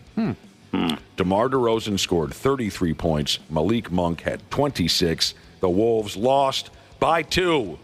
It's a little disappointing. I mean, they're right there with them in the standings, so they're very, very similar teams. But Sacramento made that trade the other day, so they were a little shorthanded. Our guy Zach LaVine isn't there yet playing, but it's a little disappointing to lose a game like that at home when, again, basically they're battling for the same spot in the playoffs. The Wolves can't get out of that 7th spot. They can't. They're going to need to figure out a way to leapfrog a couple of teams and get out of that play-in game, because that's a little scary right now to be in that situation. Every time I watch the Sacramento Kings, I wonder how they have this just above 500 record. They have so much damn talent on that friggin' club. How is it that they are just hovering around where they got off to an awful start? I don't remember what their record was, but it was terrible early. I want to say they were maybe like 2-8 or 2-9 or something like that. And so they've been trying to dig out of that hole. I think since then. Something else that was familiar to Wolves fans last night, they weren't terribly sharp when it mattered most. Quite a few empty possessions and turnovers late in the game for the Timberwolves. Naz Reid, 30 points. That's a career high, season high for Naz. Jaden McDaniels had 22, Edwards 21.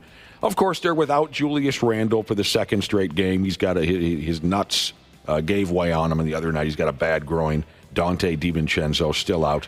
Up next, the Wolves play at home against the Chicago Bulls tomorrow night.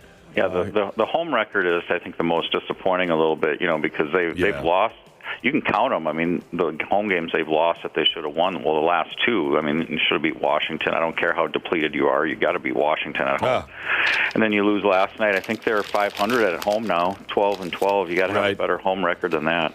Eastbound at sundown, Jesus calls a 12-12 home record unacceptable. But if you watch last night's game, Jim Peterson and Michael Grady talked about how many close games they've lost overall, but especially at home. They just not quite good enough. The road record is fine. I mean, you're 15-11 on the road. Right. I think that's fine. I mean, you're over 500 on the road, but you've got to win 2 out of every 3 at home at least.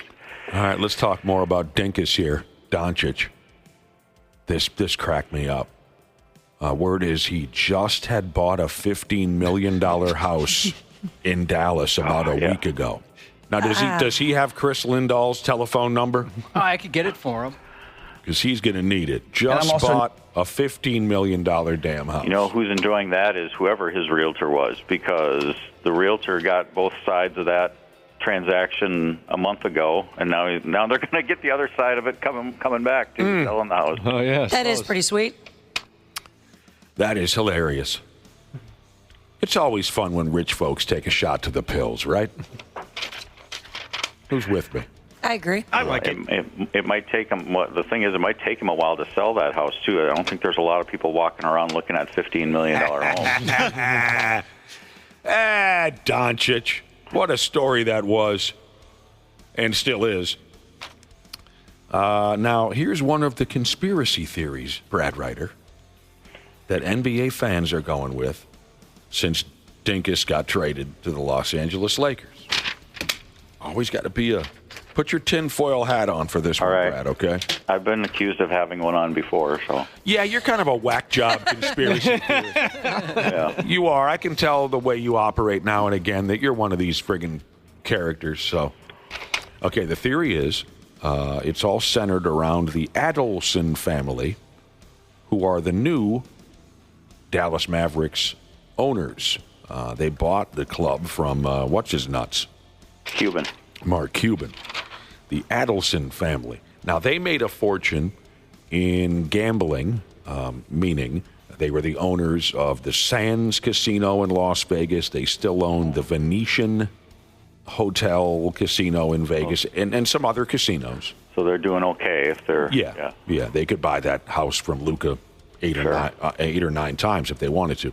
Says here, the Adelson family got involved in the NBA. They bought the Dallas Mavericks with the hope of building a new arena and making it a betting hub of some sort. Hub. Did you hear the way I said that, Josh? Mm-hmm.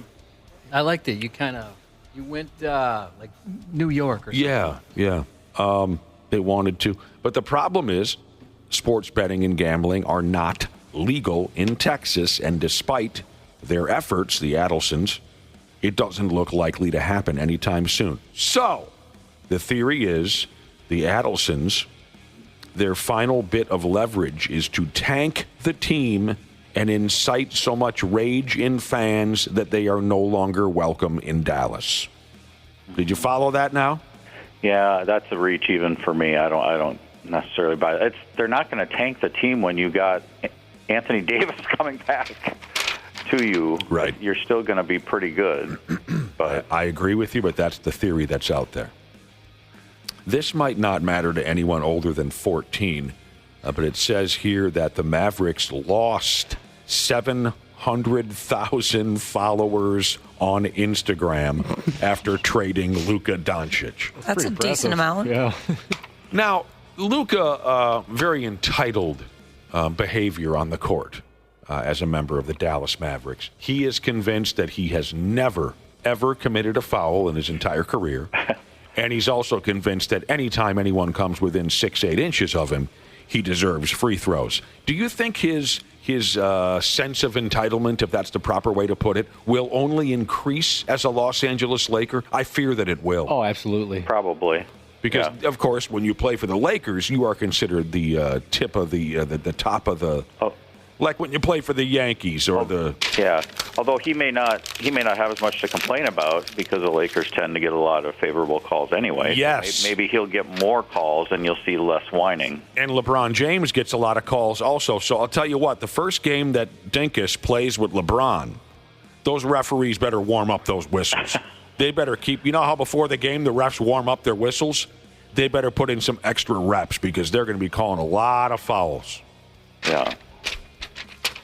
I'm still hearing rumors that he's a drunk. I don't know if I'm buying that. Back to why Doncic would be traded so dramatically after, being such a great player and going to the... I keep hearing rumors that he's a drunk. Here's a part of the conspiracy theory I might be able to buy into. If they can't get the arena that they want, maybe they're trying to move the team to Las Vegas. I read an article that said that. If they want to move to Vegas. Yeah.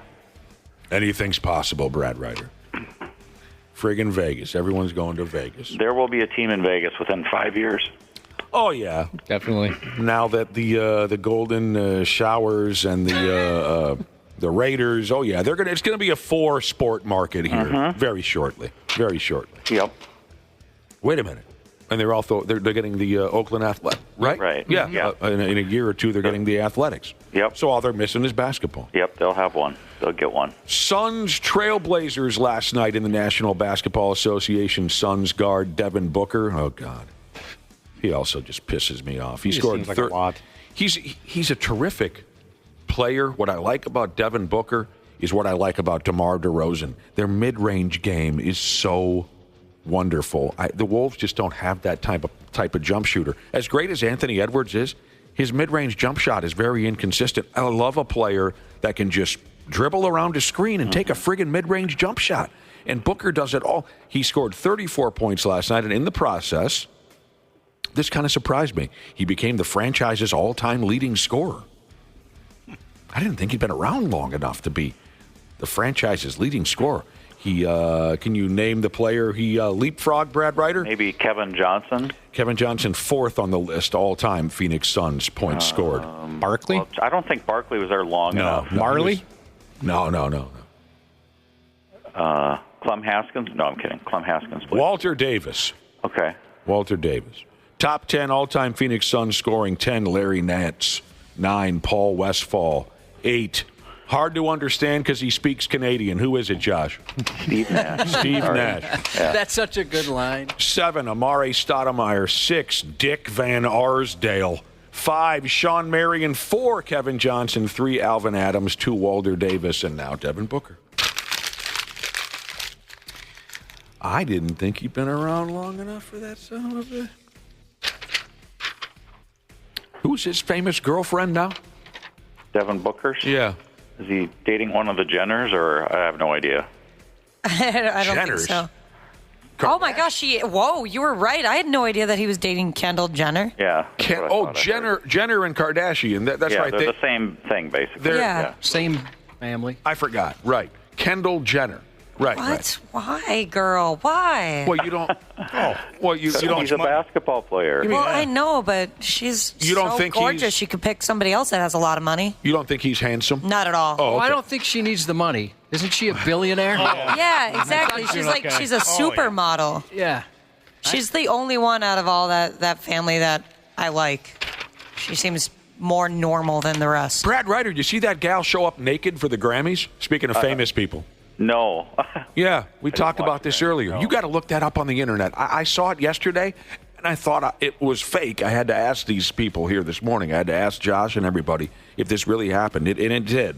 What's the name of the guy again? Kanye West. Conway West shows up. Conway Twitty. Right, at the Grammys. You know how they walk the red carpet? Yeah. His wife is absolutely 100% pure butt ass naked. And he's holding her hand wearing a pair of jeans and a T-shirt like it's nothing.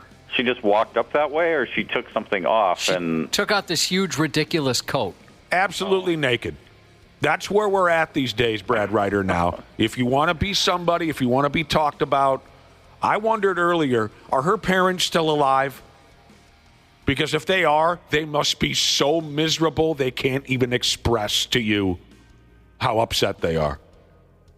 But it really happened, Brad Ryder. Kanye West walked down the red carpet at the Grammys with a naked woman. I'm trying to look this up. But because they're famous, because he's Kanye West, it's just... Yeah, any one of us would be behind bars. Dude. And fired, probably. Dude, fired. Her parents are still kicking, and somebody must have had the same thought you did, Nick, because the article about her parents and her family came out about a day ago. Oh, yeah?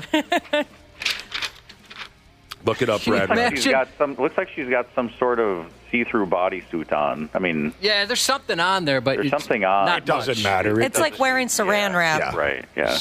Just we're living in one hell of a time.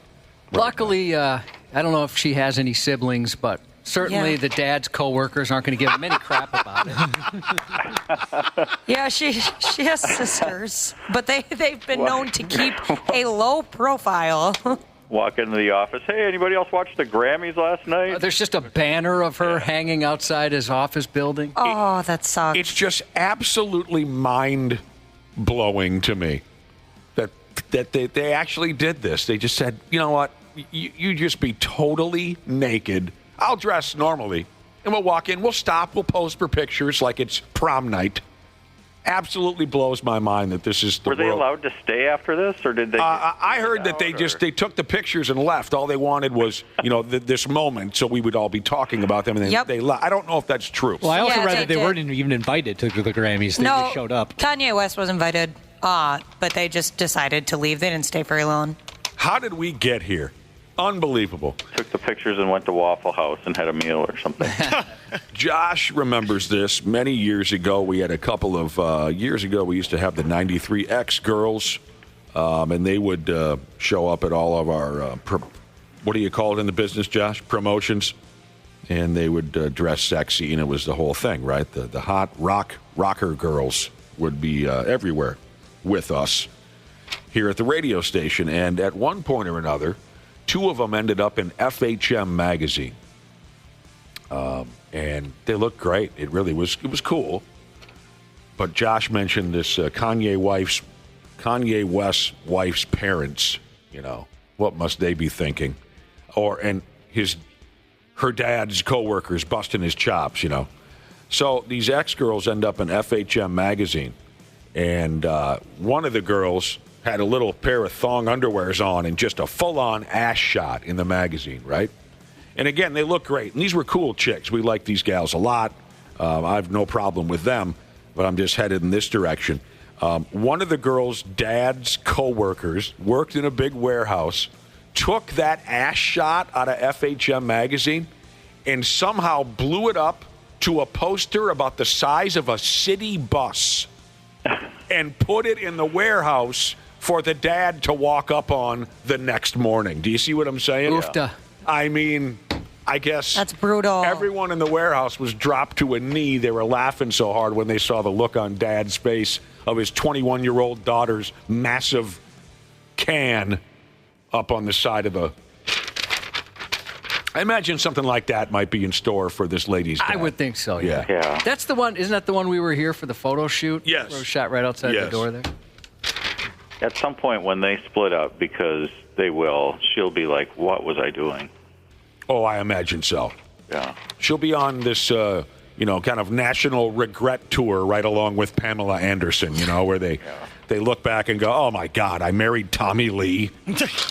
Oh, Gilf, she just brings up a good point. She has stepkids, for God's sakes. That's true. Yeah, they're young, too. I have stepkids. Get me this outfit. Yeah. I'd like to see you walk in tomorrow wearing that, Josh. I don't have the body shape for it. They did end up going to the after party.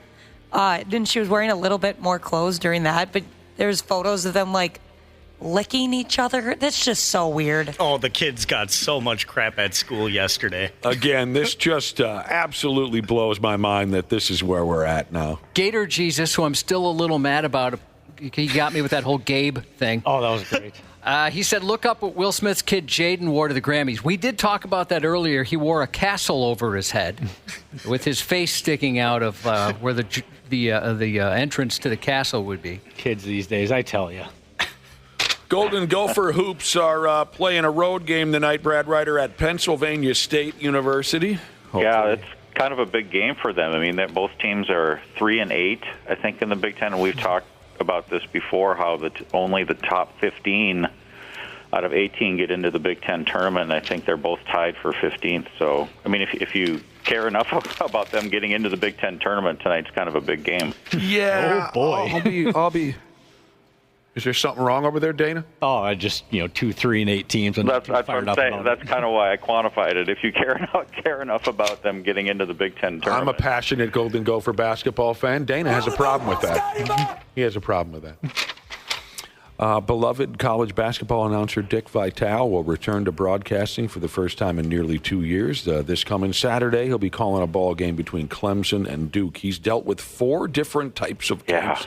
4 different types of cancer in the last 3.5 years. Something else, and he's not a young spring chicken either when he's been going through that, I mean... He ain't no kid. That's one tough guy to get through cancer treatments at his age. He's 85 years old. That's incredible. Pigs forward Ryan Hartman was suspended for 10 games. Yeah, it's a little bit more than what we thought it would be yesterday when we talked about this. But most folks thought he was looking at 6, and he was suspended for that frosty sidewalk sandwich he fed that kid from Ottawa a night or 2 ago. Congratulations, that's the longest suspension in franchise history. And he also has to spend a few days in jail. No. I was going to say, I didn't see that. That is not true. No, he's not Dino Ciccarelli. That was one of my fondest North Star memories back in 1988 when Dino Ciccarelli just took a baseball bat swing at a dude's skull from the Toronto Maple Leafs. I believe his name was Luke Richardson. You can look it up on YouTube, I'm sure. Dino just said, you know what, I'm going to kill this guy. And took a full baseball swing across the skull of this Luke Richardson, and he did spend a night in jail in Toronto. He was arrested for assault. It was like Slapshot meets the real world, man. That was great. I can't believe I was in high school when that happened. So, no, Hartman won't be doing a Dino Ciccarelli and spending any actual time behind bars, but still. It'd be funny. It's hard to defend any part of this from his standpoint. It was pretty intentional. Oh, it was bad. Yeah, it was pretty bad. I mean, I love violence and cheap shots in hockey, but that was pretty bad. When you mess with somebody's head like that, that's going to get you some games. Yeah, do we know what set him off? Yeah, he got two-handed earlier in the game. I didn't see any sympathy. I mean, most people were saying he deserved exactly what he got. Now, someone texted in and said this is going to cost him $498,000. Whoa. I don't know. Really? Okay, so if that's the case, then 10 games would be about 12.5% of his salary. Is that really how much he makes? I have no idea. I don't follow that type of thing at all. Huh. Yeah, it says it right there online. Online, well, $487,000. It's online. New York Times. Well, then he must make about $4 million a year then. Something close to that. He's done for 10 games, and again, you got to consider this wacky tournament they're undertaking here in a week or so. He's not eligible to come back and play hockey till March 9th. That sounds pretty nice to have a full month off. And again, he's in the books forever now. Well, not forever until the next guy comes along, but he's in the record books. Longest suspension in franchise history. There's a certain amount of pride to be taken in that. I hope he comes back with a big old beer belly. Just been eating ice cream, drinking beers, out of shape. Kind of like Fat Thor in the Avengers. That would be kind of funny. He has 48 hours to decide whether he wants to appeal the suspension. He'll have to make a telephone call to the commissioner there, Gary Bettman. I bet he'll save that phone call. Pigs in Boston tonight to play the Bruins. The only way he may appeal to try to get it reduced. He may appeal thinking that he can get a reduced sentence, so to speak, maybe only get 7 or 8 games or 6. I'd skip the phone call. I think the writing's on the wall that he's going to be sitting for 10 games. I can't imagine what he would say to Gary Bettman to change his mind. Listen, the guy's face was kind of messed up already. Yeah.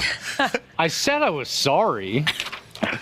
But it was a lot like, it really was when you look back, it was a lot like Todd Bertuzzi landing on that kid's head. You know, I know Bertuzzi's about 7 times the size that Ryan Hartman is, but that's what it reminded me of, just all that heat coming down on the back of a guy's neck, on the back of a guy's head. And, I mean, Todd Bertuzzi was more or less an outcast after that, so... I don't know if it ever ended up working out, but I remember a time when I was at the Wolves when we had a guy get suspended. I don't even remember who it was, but they got suspended for like 3 or 4 games for something. And he made a call to the league to try to get his suspension reduced a couple of games. And I was actually in the GM's office when he made the call, and it's actually a good idea. It didn't work, and I don't know whether Ryan Hartman would try this, but he actually said to the person at the league, hey, if you can reduce this to 2, I'll donate 2 games' salary to charity. Oh. You know, basically saying if you instead of fining me for 4 games and suspending me for 4 games, suspend me for 2, and I'll take the other 2 games and donate the money to, so whether he tries something like that or not, I don't know. But I've heard that that's a common thing where guys, when they try to get their suspension reduced, they'll try the charitable angle. Yeah, right. Yeah, exactly. I'm a nice guy deep down. I got a good heart. I'll throw a little money at... Oh, man, Todd Bertuzzi. And I know you probably, think Josh and I are going to tell the story again about how he eyeballed us and all that. We could, but what crossed my mind about Todd Bertuzzi is back when the Canucks and the Pigs had that rivalry. I had this one buddy who watched a lot of games with us at the time. And, Bertuzzi was such an ominous character and also a very skilled player. So right after he crushed your guts into the boards, he'd go score a goal. It was frustrating because he was that dominant for a stretch of time. And this one buddy that used to watch the games with us would say, I don't know why someone doesn't kick that guy's ass. And we'd always say, because you can't. I mean, look at the guy. Who's going to? Who's going to do that? Who's going to try? And his answer was always Willie Mitchell. And I mean, Willie Mitchell was a great player and a tough guy. But I said, and Mitchell did stand up to Bertuzzi a couple times. But it's like, don't expect anybody to sign up to drop the mitts with Bertuzzi. The guy was nuts. He looked nuts. Yep. All right. What else is going on here? Brad Ryder. The beautiful Twin Cities metropolitan area was not named on the list of the NFL's top 10 cities for football fans. Now, there is a second list that I saw also. Okay, this is from Wallet Hub. Wallet Hub put together these rankings of the best NFL cities for football fans, is how you say it, for football fans. The rankings are based on factors such as team performance, stadium capacity, and fan engagement. Now, I saw a second Wallet Hub list that was a little different. I'm gonna give you the first one because it's the first one that I saw. And who really, deep down, who really cares how Wallet Hub ranks these things? But anyway. Again, rankings based on team performance, stadium capacity, and fan engagement. The top 10 cities from 10 to 1. Number 10, Kansas City, Missouri. So first thing I ask myself is, how are they so far down the list? It's been nothing but smiles and glory holes in that town for years now. How is Kansas City 10th on that list? But we'll just go ahead with this. Number 9, San Francisco, California. Okay. Number 8, New Orleans, Louisiana. Okay. Everything's more enjoyable in New Orleans. Number 7 is confusing. Miami, Florida. Strange to me that Miami is ranked higher than Kansas City. The Dolphins have been mediocre garbage for decades, and there's no way the other factors outweigh that mediocrity. The other factor, stadium capacity. They never have a sold-out crowd. Fan engagement. You never see anyone wearing Dolphins gear. So, whatever, we move on. Number 6, New York, New York. F them. 5, Boston, douchebags. 4, Los Angeles, douchebags. 3, Green Bay, douchebags. 2, Dallas, Texas. Now, fan engagement and stadium capacity must have boosted the Cowboys in a big way here. Oh, for sure. Because their team stinks. Number 1, Pittsburgh, Pennsylvania. Well, that's got to be all Russell Wilson, right? Whatever Russell Wilson touches, it turns to gold. Oh. So the funny part was a second list, also from Wallet Hub, was a little different. The other list had Kansas City at number 5, and Minneapolis replaced Miami at the ass end of the top 10, if this matters at all to you. And a lot of you might be saying, how is Buffalo, New York, and Detroit? What state are they in again? Michigan. Why are they not included in this list if we're talking team performance, stadium capacity, and fan engagement? Well, I mean, history's got to be a part of this somehow, and the Lions really don't have a history other than the last 2 years. Well, I don't think they're basing it on the past. They're basing it on right now. Right now? Yeah. Okay. Yeah. So, again, it shouldn't matter to anybody, but just for conversation's sake.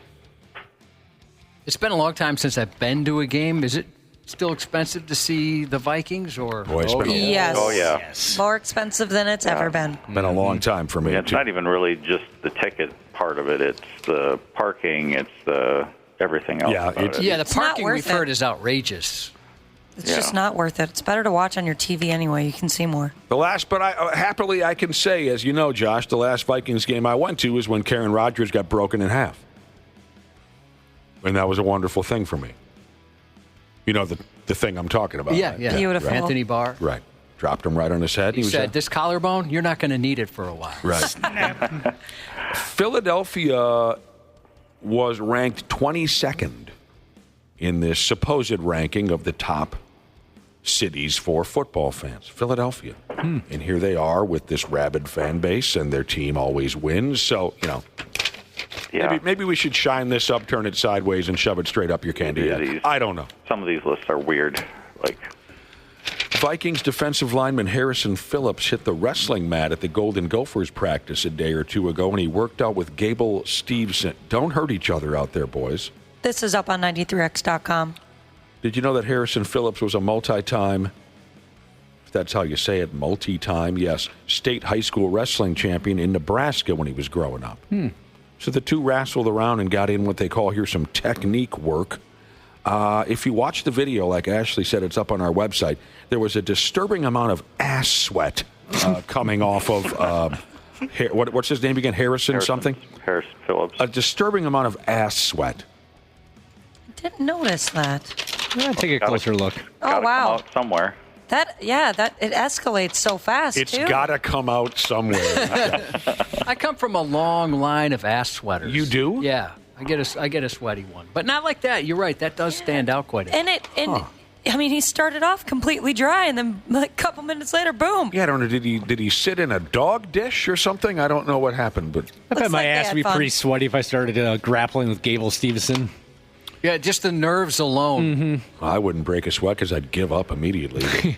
Wear dark shorts. That'll take care of that. If you aren't following this kind of a thing, Stevenson's back with the Golden Gophers wrestling team for one more year after a stint with the Double E and an NFL tryout. He's currently on a 60-match win streak. What's his name? Phillips looked like he knew what he was doing, though. Yeah. I love him. It's probably pretty hard. I mean, they weren't really going at it, I don't think, but it's probably pretty hard for Gable to find anybody to practice with that can give him any sort of challenge. Right. Some comp. Yeah. That's short for competition. Cool. You know what I'm saying? Great brief. I had a dude say that to me back in high school. We were, dickheads were abbreviating words way before you came around, Dana. Back in high school, played one-on-one basketball with this kid, and he said, and I took this as a great compliment. He said, finally, somebody who can give me some comp. That was 1989. Did you know immediately by the context what he was referring to, or did you have to get some clarification? It took probably, I think, Josh, the score was like 4-3 before I understood what he was talking about. Yeah, I think I wouldn't get it right away either. A supposedly decent pass rusher by the name of Myles Garrett from the Cleveland Browns went public yesterday saying he has requested a trade. So I'm seeing a little bit of this and that online about the Vikings making a trade to get him to come over here. And yeah, they'd have to give up a lot. That guy is a stud. They want him to come over here and work. He's had at least 14 sacks in 4 consecutive seasons. He's all-pro this, defensive player of the year that. It would take multiple picks. Which they don't really have. Which they don't have. I was just about to say that. You'd have to, I'm just speculating. If you wanted to even get in the conversation, you'd have to give him probably, like J.J. McCarthy, a couple of picks, stuff like that. You know the old saying, though, bros before picks. And what I mean by that is our guy here, the GM, Adolfo Mensa. Word is he's still got a lot of pals out there in Cleveland, Ohio. You see what I mean? Mm-hmm. So they might do him a friendly, what's the term I'm missing? Solid? Do him a solid, yes. Yeah. The Browns, of course, say they are not planning on trading Garrett Jones or whatever his name is. That's usually the kiss of death, right? Yeah. Mm-hmm. Yeah. They say there's no way we're trading this man, even if the offer included 2 first-round picks. They say no, which means his bags are packed. Yeah, he's gone. Well, yeah. You're not gonna say in early February, sure, we would take that pick. You're gonna lose all your leverage that way. Don't tell me Satan doesn't have a hand in what's been going on with the Kansas City Chiefs, because I won't believe you. The devil has a hand in this. It's so miserable, it must be the devil. And here's some more proof. If the Chiefs beat the Eagles this Sunday at the worst Super Bowl ever, which they will, like I said yesterday, the Eagles have absolutely no chance in this ball game. It'll be over by halftime. If the Chiefs beat the Eagles will have exactly 666 wins and 666 losses all time. No way. Wow. Scary. Don't tell me Satan doesn't have a role in this friggin' nightmare. The number is 666. Mm-hmm. I did stumble across something, from that big media day they have, has that happened already? Yeah, last night I believe it was. A reporter, one of those entertainment cutesy reporters, asked Jalen Hurts, Jalen, how can I get more handsome? My girlfriend says you're the most handsome quarterback in the league. And he had a pretty good response. He said, dude, I don't know if I can help you on that one. It sounds like a DNA thing. Yeah. What a lame question. See if I can find that. It was pretty good. He must be a smart guy. Yeah. That's a pretty quick comeback. The look on his face was great. Yeah, exactly. Too. That's what I saw too, Josh, was the look on his face. Just deadpanned it. I saw a funny-ass meme. Meme, I think, is the term. It's a still photograph and then a smart-ass comment or two. Is that a meme? Yeah. Okay. And it's like a dramatic picture of Jalen Hurts. He's got his football uniform on, like the type they put up on Monday Night Football. He's flexing or something. So some dramatic, attractive picture of Jalen Hurts. And the verbiage says, there's only one man who can save us from a Kansas City Chiefs repeat, ... Now, will Jalen Hurts please move out of the way so we can see who it is? All right, Brad Ryder.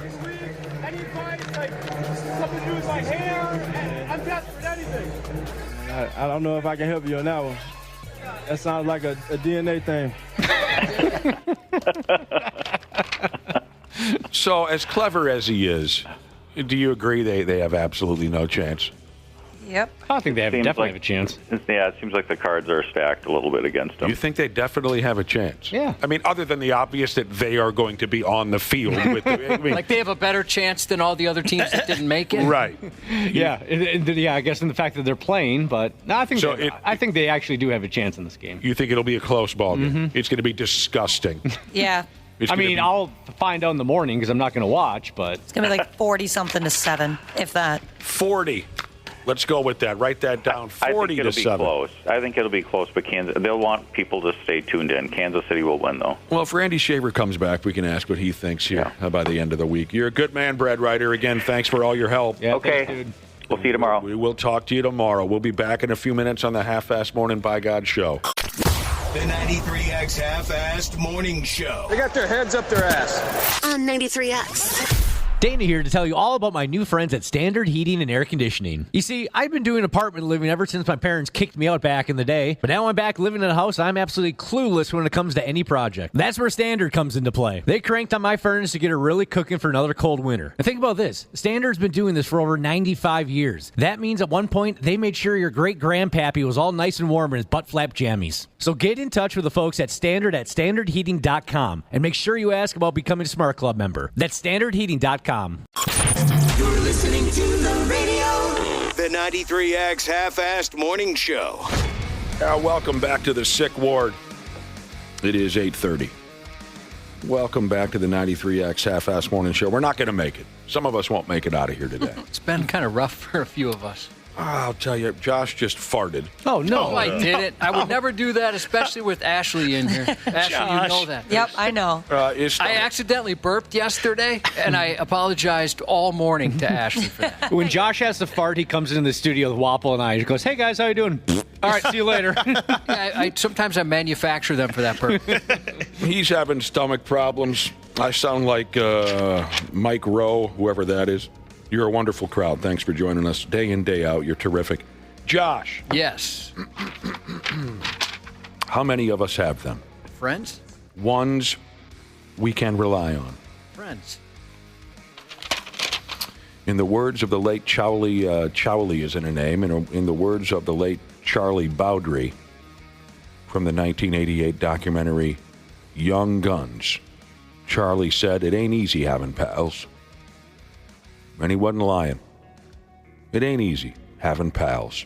Unfortunately, Charlie was later killed in the documentary by John Kinney. "Hey, Kinney, you bastard! It's you and I!" Those were Charlie's last words. Anyway, do you have the balls to have the tough conversations with your pals? Let's find the F out. It's not as easy as it sounds to have difficult conversations even with your closest pals. Someone polled over 1,000 Americans. They did. And they asked them how honest we are about topics a friend might not want to hear, a conversation that a friend might not want to hear. Would you tell a close friend about the following things, or would you keep quiet? Now, what the report did here, they went from the most likely conversation you would go ahead with and be honest with your friend about to the least likely.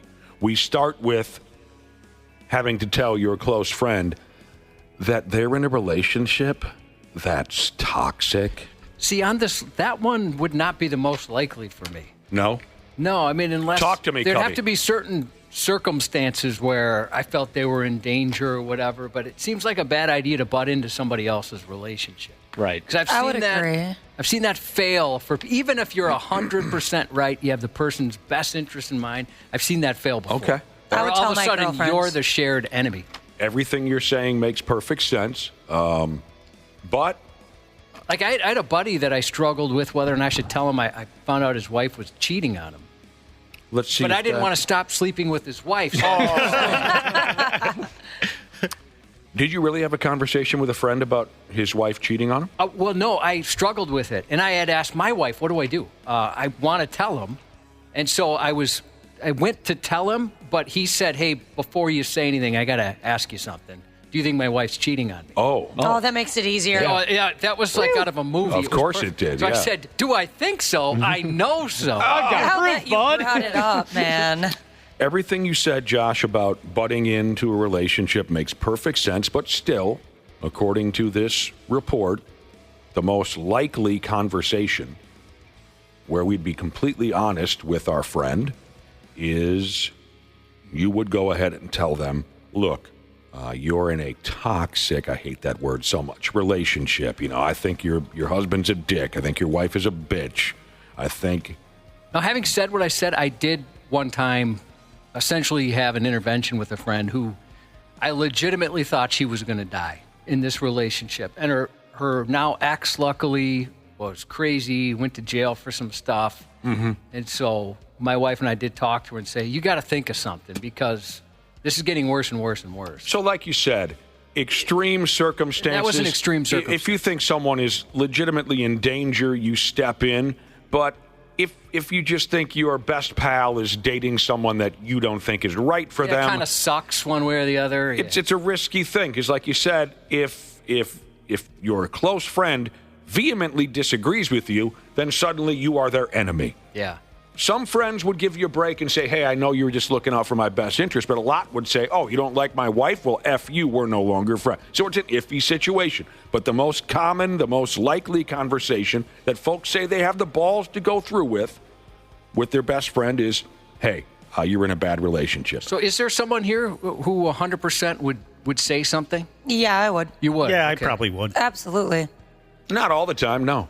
Yeah, like just the way really Josh... circumstantial, really. It's circumstantial, just the way Josh played it out. If I think that your wife is a snob, a moron, I'll definitely... a pain in the ass, a bitch, maybe with a few beers in me, I might have something to say, but I would, 9 times out of 10, I would butt out and say, look, he's a grown man now, it's his problem. I think that's really typical of men, too. To not get involved in relationships. That's just the kind of friendships you guys have, because I have a couple of friends that they've talked about, their girlfriends in the past with their buddies now, and they're like, yeah, man, I don't know why you were with her for that long. And it's like, why didn't you say anything? I don't know, none of my business. Right. Well, I've gotten a lot of that in the past. I have a buddy who, anytime I saw him, it was almost exhausting. He would complain about his wife every single time. He would complain about her, and finally somebody else said, hey, you know what? I've noticed that kind of stuff about her too. And he went off on the guy for agreeing with him. But Wapple, I'm kind of surprised you'd say that because I have a feeling you've been with some people who you admit now might not have been the best for you. Oh, that is true. If one of us would have said that, you would have been furious. Oh, yes. Oh, you would have flipped out. Oh, yes, you would, dude. I would definitely look at the signs. You would have been so offended. The signs that you ignored for years, those signs? Dude, you would have been so offended, you would have probably missed a day or two of work. Don't fool with us. We know how you were when you were in relationships. No, because I've had friends come up to me and say that stuff. Okay. But you're right. Okay, having someone say it and then your reaction are different, I think you probably would get very upset. Well, Ashley, what do you think? You know the kid real well. Yeah, I don't think you would I don't think you'd act on it. No. Like if I told you, like, yeah, dude, like this is terrible about her, I don't think you would be like, you're right, I should break up with her. Now, this is genius. My 4 sons, Jesus said, he just tells all his friends they're in bad relationships just to cover his bases because he's right half the time. That's a good idea. All right, so a lot of us wouldn't have a problem.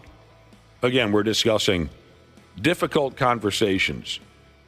Would you have the balls to go through with these difficult conversations with your friends? 72% of us, almost, a good amount of us would be comfortable telling their friend, hey, look, you're mean. Sure. Definitely. Yeah, there's friends of mine that are certainly douchebags. And you're acting like a dick. You're being mean. What you said to that person was inappropriate. Okay, no big deal. This is a tough one now. I can't believe that 69% of people claim that they'd be completely comfortable telling their friend that they drink too much. Because for me personally, some, yes. Others, absolutely not, because I know the way they'd react. Yeah, I'd agree. I'm with you there. So Nick. I'm surprised that so many people say, oh, yeah, I'd have no problem having a conversation with my friend about drinking too much. No, that's none of my business. Because I can think of a few that would say, you're right. But a few others, they would be so greatly offended, I would be out of their lives. Yeah, they get deeply offended and defend themselves. Like, no, what are you talking about? That type of thing. Oh, just instantly defensive, Dana. Yeah, it's the worst. So, next on the list, again, we're going likeliest to least likely conversations you'd have with your friend. Would you tell your friend this one? I don't know why the number isn't 100%. Are you comfortable telling your friend they have body odor? Well, yeah, you stink, dude. Yeah, that's watching out for them. That's easy. That's what a friend does. Let them know. I've told Almost all of my friends, and they've probably told me a few times, hey, you smell like ass. Go get in the shower, for Christ's sake. I've stunk for 2 years, and you've never told me. Yeah, I'd be so I'm the pissed. smelly kid? Yeah, like, no. You're not my friend. How sensitive are you that you can't have a friend tell you smell like garbage? Are you comfortable telling your friend that they frequently interrupt people?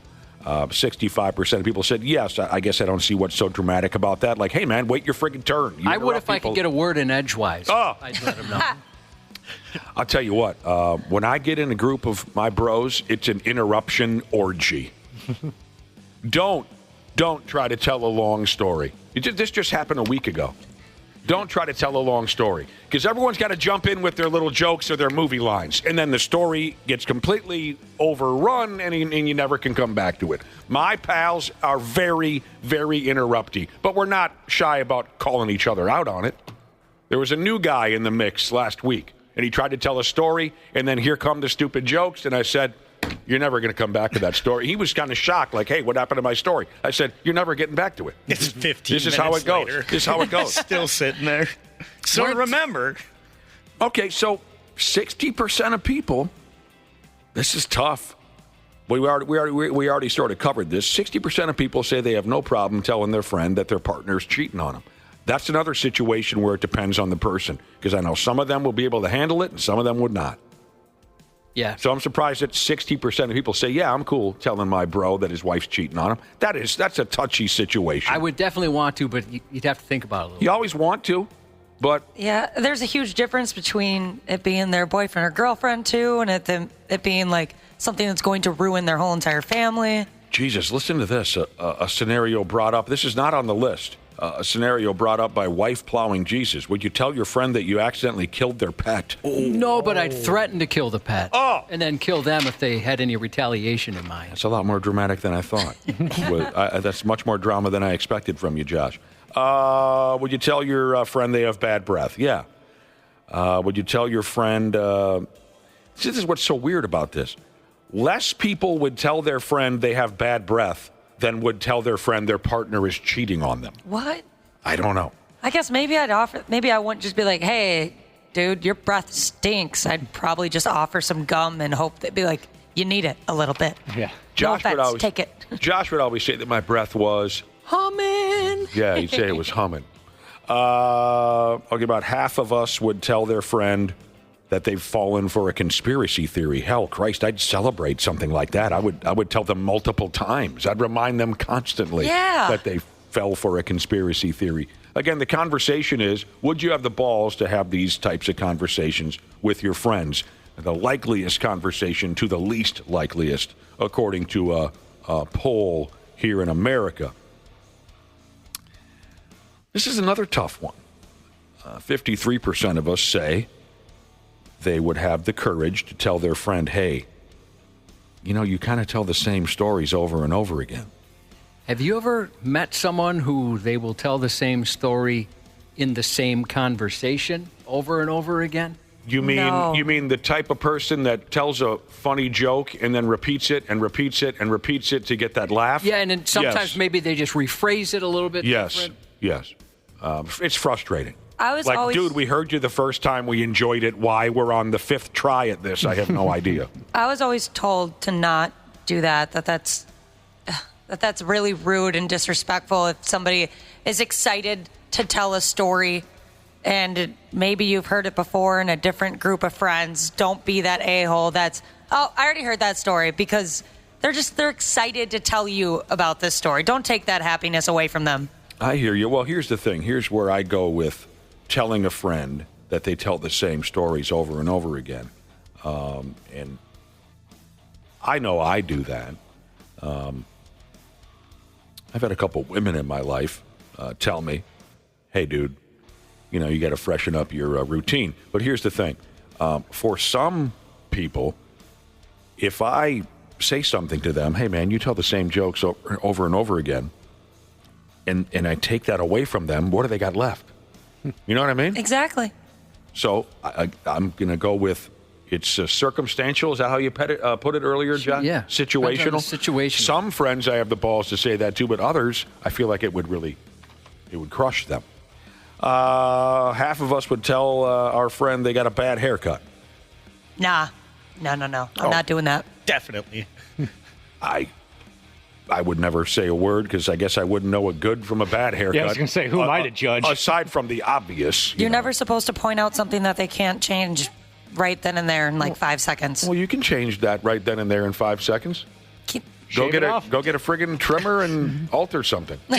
Dude, your Patrick Mahomes haircut's awful. It's a little different for girls. I mean, aside from, I have no problem.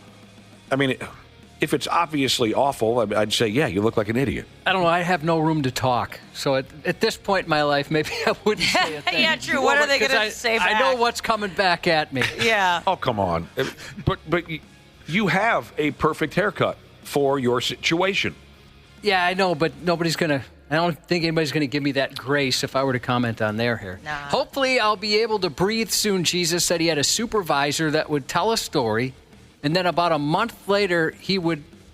Okay, I'm sorry. I read that wrong. I had a supervisor I would tell a story to, and then about a month later, he would tell my story to me like it happened to him. That's the worst. God, I hate that. Well, I shouldn't call it the worst, but that's one of the toughest situations. Gimmick infringement. We work in radio. It happens constantly. It's very frustrating. Would you tell your friend they talk too much? Half of us say yeah. That's a tough one with some people. No, I wouldn't. I was told that. Yeah, right? That's a tough one. That's another one that might crush somebody. I was told that when I was younger, and it's bothered me in every social situation my whole life. I'm sorry, one more time with that? I was told that I talked too much and that I was too loud when I was younger, at probably elementary school. And it has crossed my mind in probably either like 99% of every social situation I've been in. It really scarred you as a kid. Oh, yeah, well, definitely. There's plenty of grown folks who kind of like telling them that they repeat themselves with the same story over and over again. Some adults wouldn't be able to deal with that, being told they talk too much. That would bring rage out of some people. Are you okay telling your friend they're a bad tipper? Yeah, you cheap prick. Mm-hmm. Are you okay telling your friend that they're bad with money? Well, I'm not the one to bring that up in the first place. Are you able to tell your friend that they're flaky and not trustworthy? I have no problem with that. I have no problem with that, saying, look, dude, we can't count on you for this. We can't count on you for that. You're always late. You don't show up. I got no issues with that. If you can't handle that, because that's something you can change. Yes. Some of these, you're asking people to change their personality all the way around, and that can crush people. If you're just flaky and you don't show up on time, that's something you can change. You can improve that. All right, some of the other tough conversations some of us can, but some of us can't have with our friends. The 93X Half-Assed Morning Show. I hate them. All of them, bro. Well, I don't like you very much either. We've covered a lot this morning. We got a few more to go. Here's what we've been rapping about. How many of us have the guts to go through with these certain confrontations or conversations with our closest friends? Even though we're tight with these people, some of this stuff can be touchy. Touchy situation, Josh. Things like telling your friend, I think your girlfriend's a bitch. Telling your friend your significant other is cheating on you. You drink too much. You got bad breath. You talk too much. You're flaky. You're not trustworthy. Okay? Got a few more.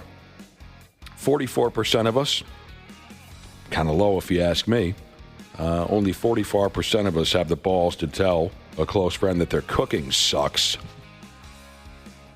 Oh, that brings up a good story. Years ago, I had a couple of roommates living with a couple of dudes. One of them, hot tub. God, we had some fun when I lived with hot tub. I lived with hot tub and the king. Those were my roommates for a while. The king brought his new girlfriend over to the house to make us dinner.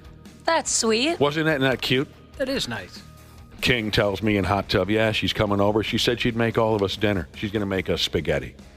And we said, that sounds great. That's easy. 3 single guys living together. Usually we just ate straight up garbage, right? But someone's going to come over and make us something to eat. So the king's lady has this big pot of spaghetti, noodles, and everything on the stove. And at dinner time, so me and Hot Tub walk up, and Hot Tub's got no class at all, which is why he's one of the greatest people that have ever lived. he looks into the pot with the sauce in it. And the king's girlfriend was pretty straight-laced gal. I could tell she was nervous for us to like the meal and like her in general. Hot Tub looks into the pot and he goes, "Are those onions in there?" And she goes, "Yeah." And Hot Tub goes, "Yuck." Oh, my gosh. Oh, God, that was hilarious. Bro. Yeah. The look on the king's face, not good. He was very disappointed that Hot Tub would call his girlfriend. Anyway, only 44% of us have the balls to tell our friends that their cooking sucks. Only 44% of us have the balls to tell their friend they're a bad dancer. I guess dancing means more to some people than others. Right. You suck at dancing. Yeah, that's weird. I think that's something most people admit they suck at, you know? Oh, I want to do this so bad, Josh. I can taste it. Look into my mouth. Look into my mouth right now. Oh, I can. It's just right there. I can taste it. I want to do this. I want to do this so badly. Go ahead, do it. But only a small percentage of us have the balls for this, to tell one of their friends that they're a bad parent. I want to do that so badly. So bad. I do. I get it. My kids have no problem telling us that. Yeah, but I can't do it because I know they just rage at me. But every once in a while, I want to say, "Your kid's an idiot. What are you doing?" Something I hadn't considered with this list. I would, if somebody asked me directly, I'd be honest on every single one of these. But I wouldn't just approach someone and say, "Hey, you know what? I appreciate you made us dinner, but your cooking sucks." I can't imagine ever doing something like that. That's kind of a dick move. You're right, Josh. I mean, if it's all of these topics, if it's brought up to you and they ask you honestly, "Do you think my wife's a bitch?" You'd answer. Right, in a nicer way, but yeah. But bringing it up out of nowhere. She can be challenging, I've noticed. It's a lot tougher than you think. Some of us are afraid to tell their friend, "I think your style sucks. You know, your vibe, your wardrobe." It's rude. I get that a lot. I can imagine. The toughest of all, according to this report, the hardest conversation we could ever have with one of our friends: you need to lose weight. Never, ever, ever would I say that. You need to lose weight. Sometimes you call me fatty. Yes, I do. Or fatso. I do. I because you're such a slight individual. I do enjoy walking in here in the morning sometimes and saying, "Morning, fat ass." I'd say it's some sort of body shaming, at least a couple times a week. I enjoy that because obviously you have the farthest thing from a weight. For God's sake, look at you. You're the same weight as a 10th grader. But I do enjoy that, whatever that game is I play with you. It's some kind of a mind F. Hey, what's up, fatso? Yeah, I get that quite a bit. When you text me sometimes, "Hey, man, what are you up to?" "Nothing, fat ass. What are you doing?" I don't know. Sometimes you'll start a text with that. Hey, right. fat effer. That's fun. All right, let me throw this at you real quick, and then we can close this nightmare down.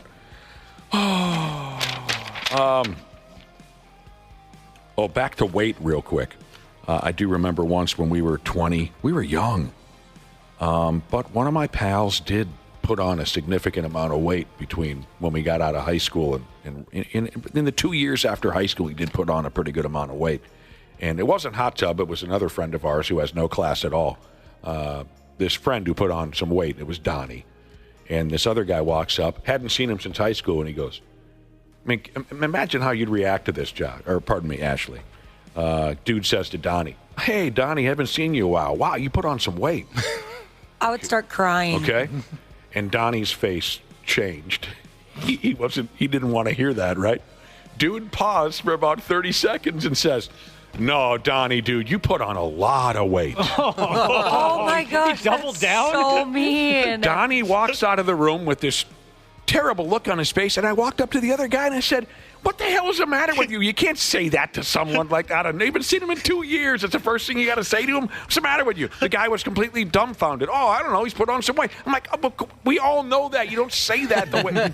I would have went off on him, too. Oh, I'm glad Donnie you was said like, something. "Oh, my God, thank you." Right. I noticed there was something different, but I couldn't put my finger on it. And, dude, Ashley, how you mentioned someone told you talked too much when you were 7, and it still bothers you to this day? Mm-hmm. I'll tell you this. From then on out, we were young guys hanging out a lot together, crashing at each other's houses a lot, that kind of a thing. Ever since that conversation, Donnie would come out of the shower and he would wrap his towel above his chest like a woman. Oh, cover up the man boobs? Oh, So it gave him a complex. that makes me sad. Donnie used to come out the shower like every average dude with the towel below his at his waist. From then on out, Donnie was tucking the towel up around his nipples. Man, that's not right. It effed with him. That dude scarred Donnie, and it was sad. All right, real quick, before we go, on the topic of difficult conversations, here's a listener who texted in and said, I had this conversation with my dad. I told him his wife was a bitch because she was. Now, he says, because she was. And to me, maybe it's just a relationship I had with my dad, but I had no problem because he had a pile of girlfriends. I had no problem telling him, look, that one's an idiot. So, everyone's different. But this guy said it was very difficult. He told his dad that his new wife was a bitch. He always stuck up for her. Long story short, she ended up cheating on him with another guy they work with. Sucks to suck. Sorry, Dad. LOL. Told you so. I don't think I'd ever drop that one on my dad. Sucks to suck. Tough, Cubby. Yeah, Tough. That's pretty good. You got any shout-outs there, fat body? Yeah, this fat son of a bitch has two of them. End dump loader operator Jesus. Text sup brah to Todd at Dakota Bulk. And then happy second anniversary to Michael and his beautiful wife. Have a great Tuesday. 93X. Hey, podcast listeners. Dana here. Can I let you guys in on a little secret? Just between us? We like all of you much, much more than the folks that listen live. But no matter how, when, or where you check out the Hams podcast, we got to give thanks to our friends at Standard Heating for making it all possible. It's been a pretty tame winter so far, but we know well enough that we're not out of the woods yet. So hit up standardheating.com to get them out to your house to make sure your furnace is tuned up to do all of the furnace-y types of things it's supposed to do. I'm still learning the lingo. Make that appointment today. Become a Smart Club member like me. That's standardheating.com.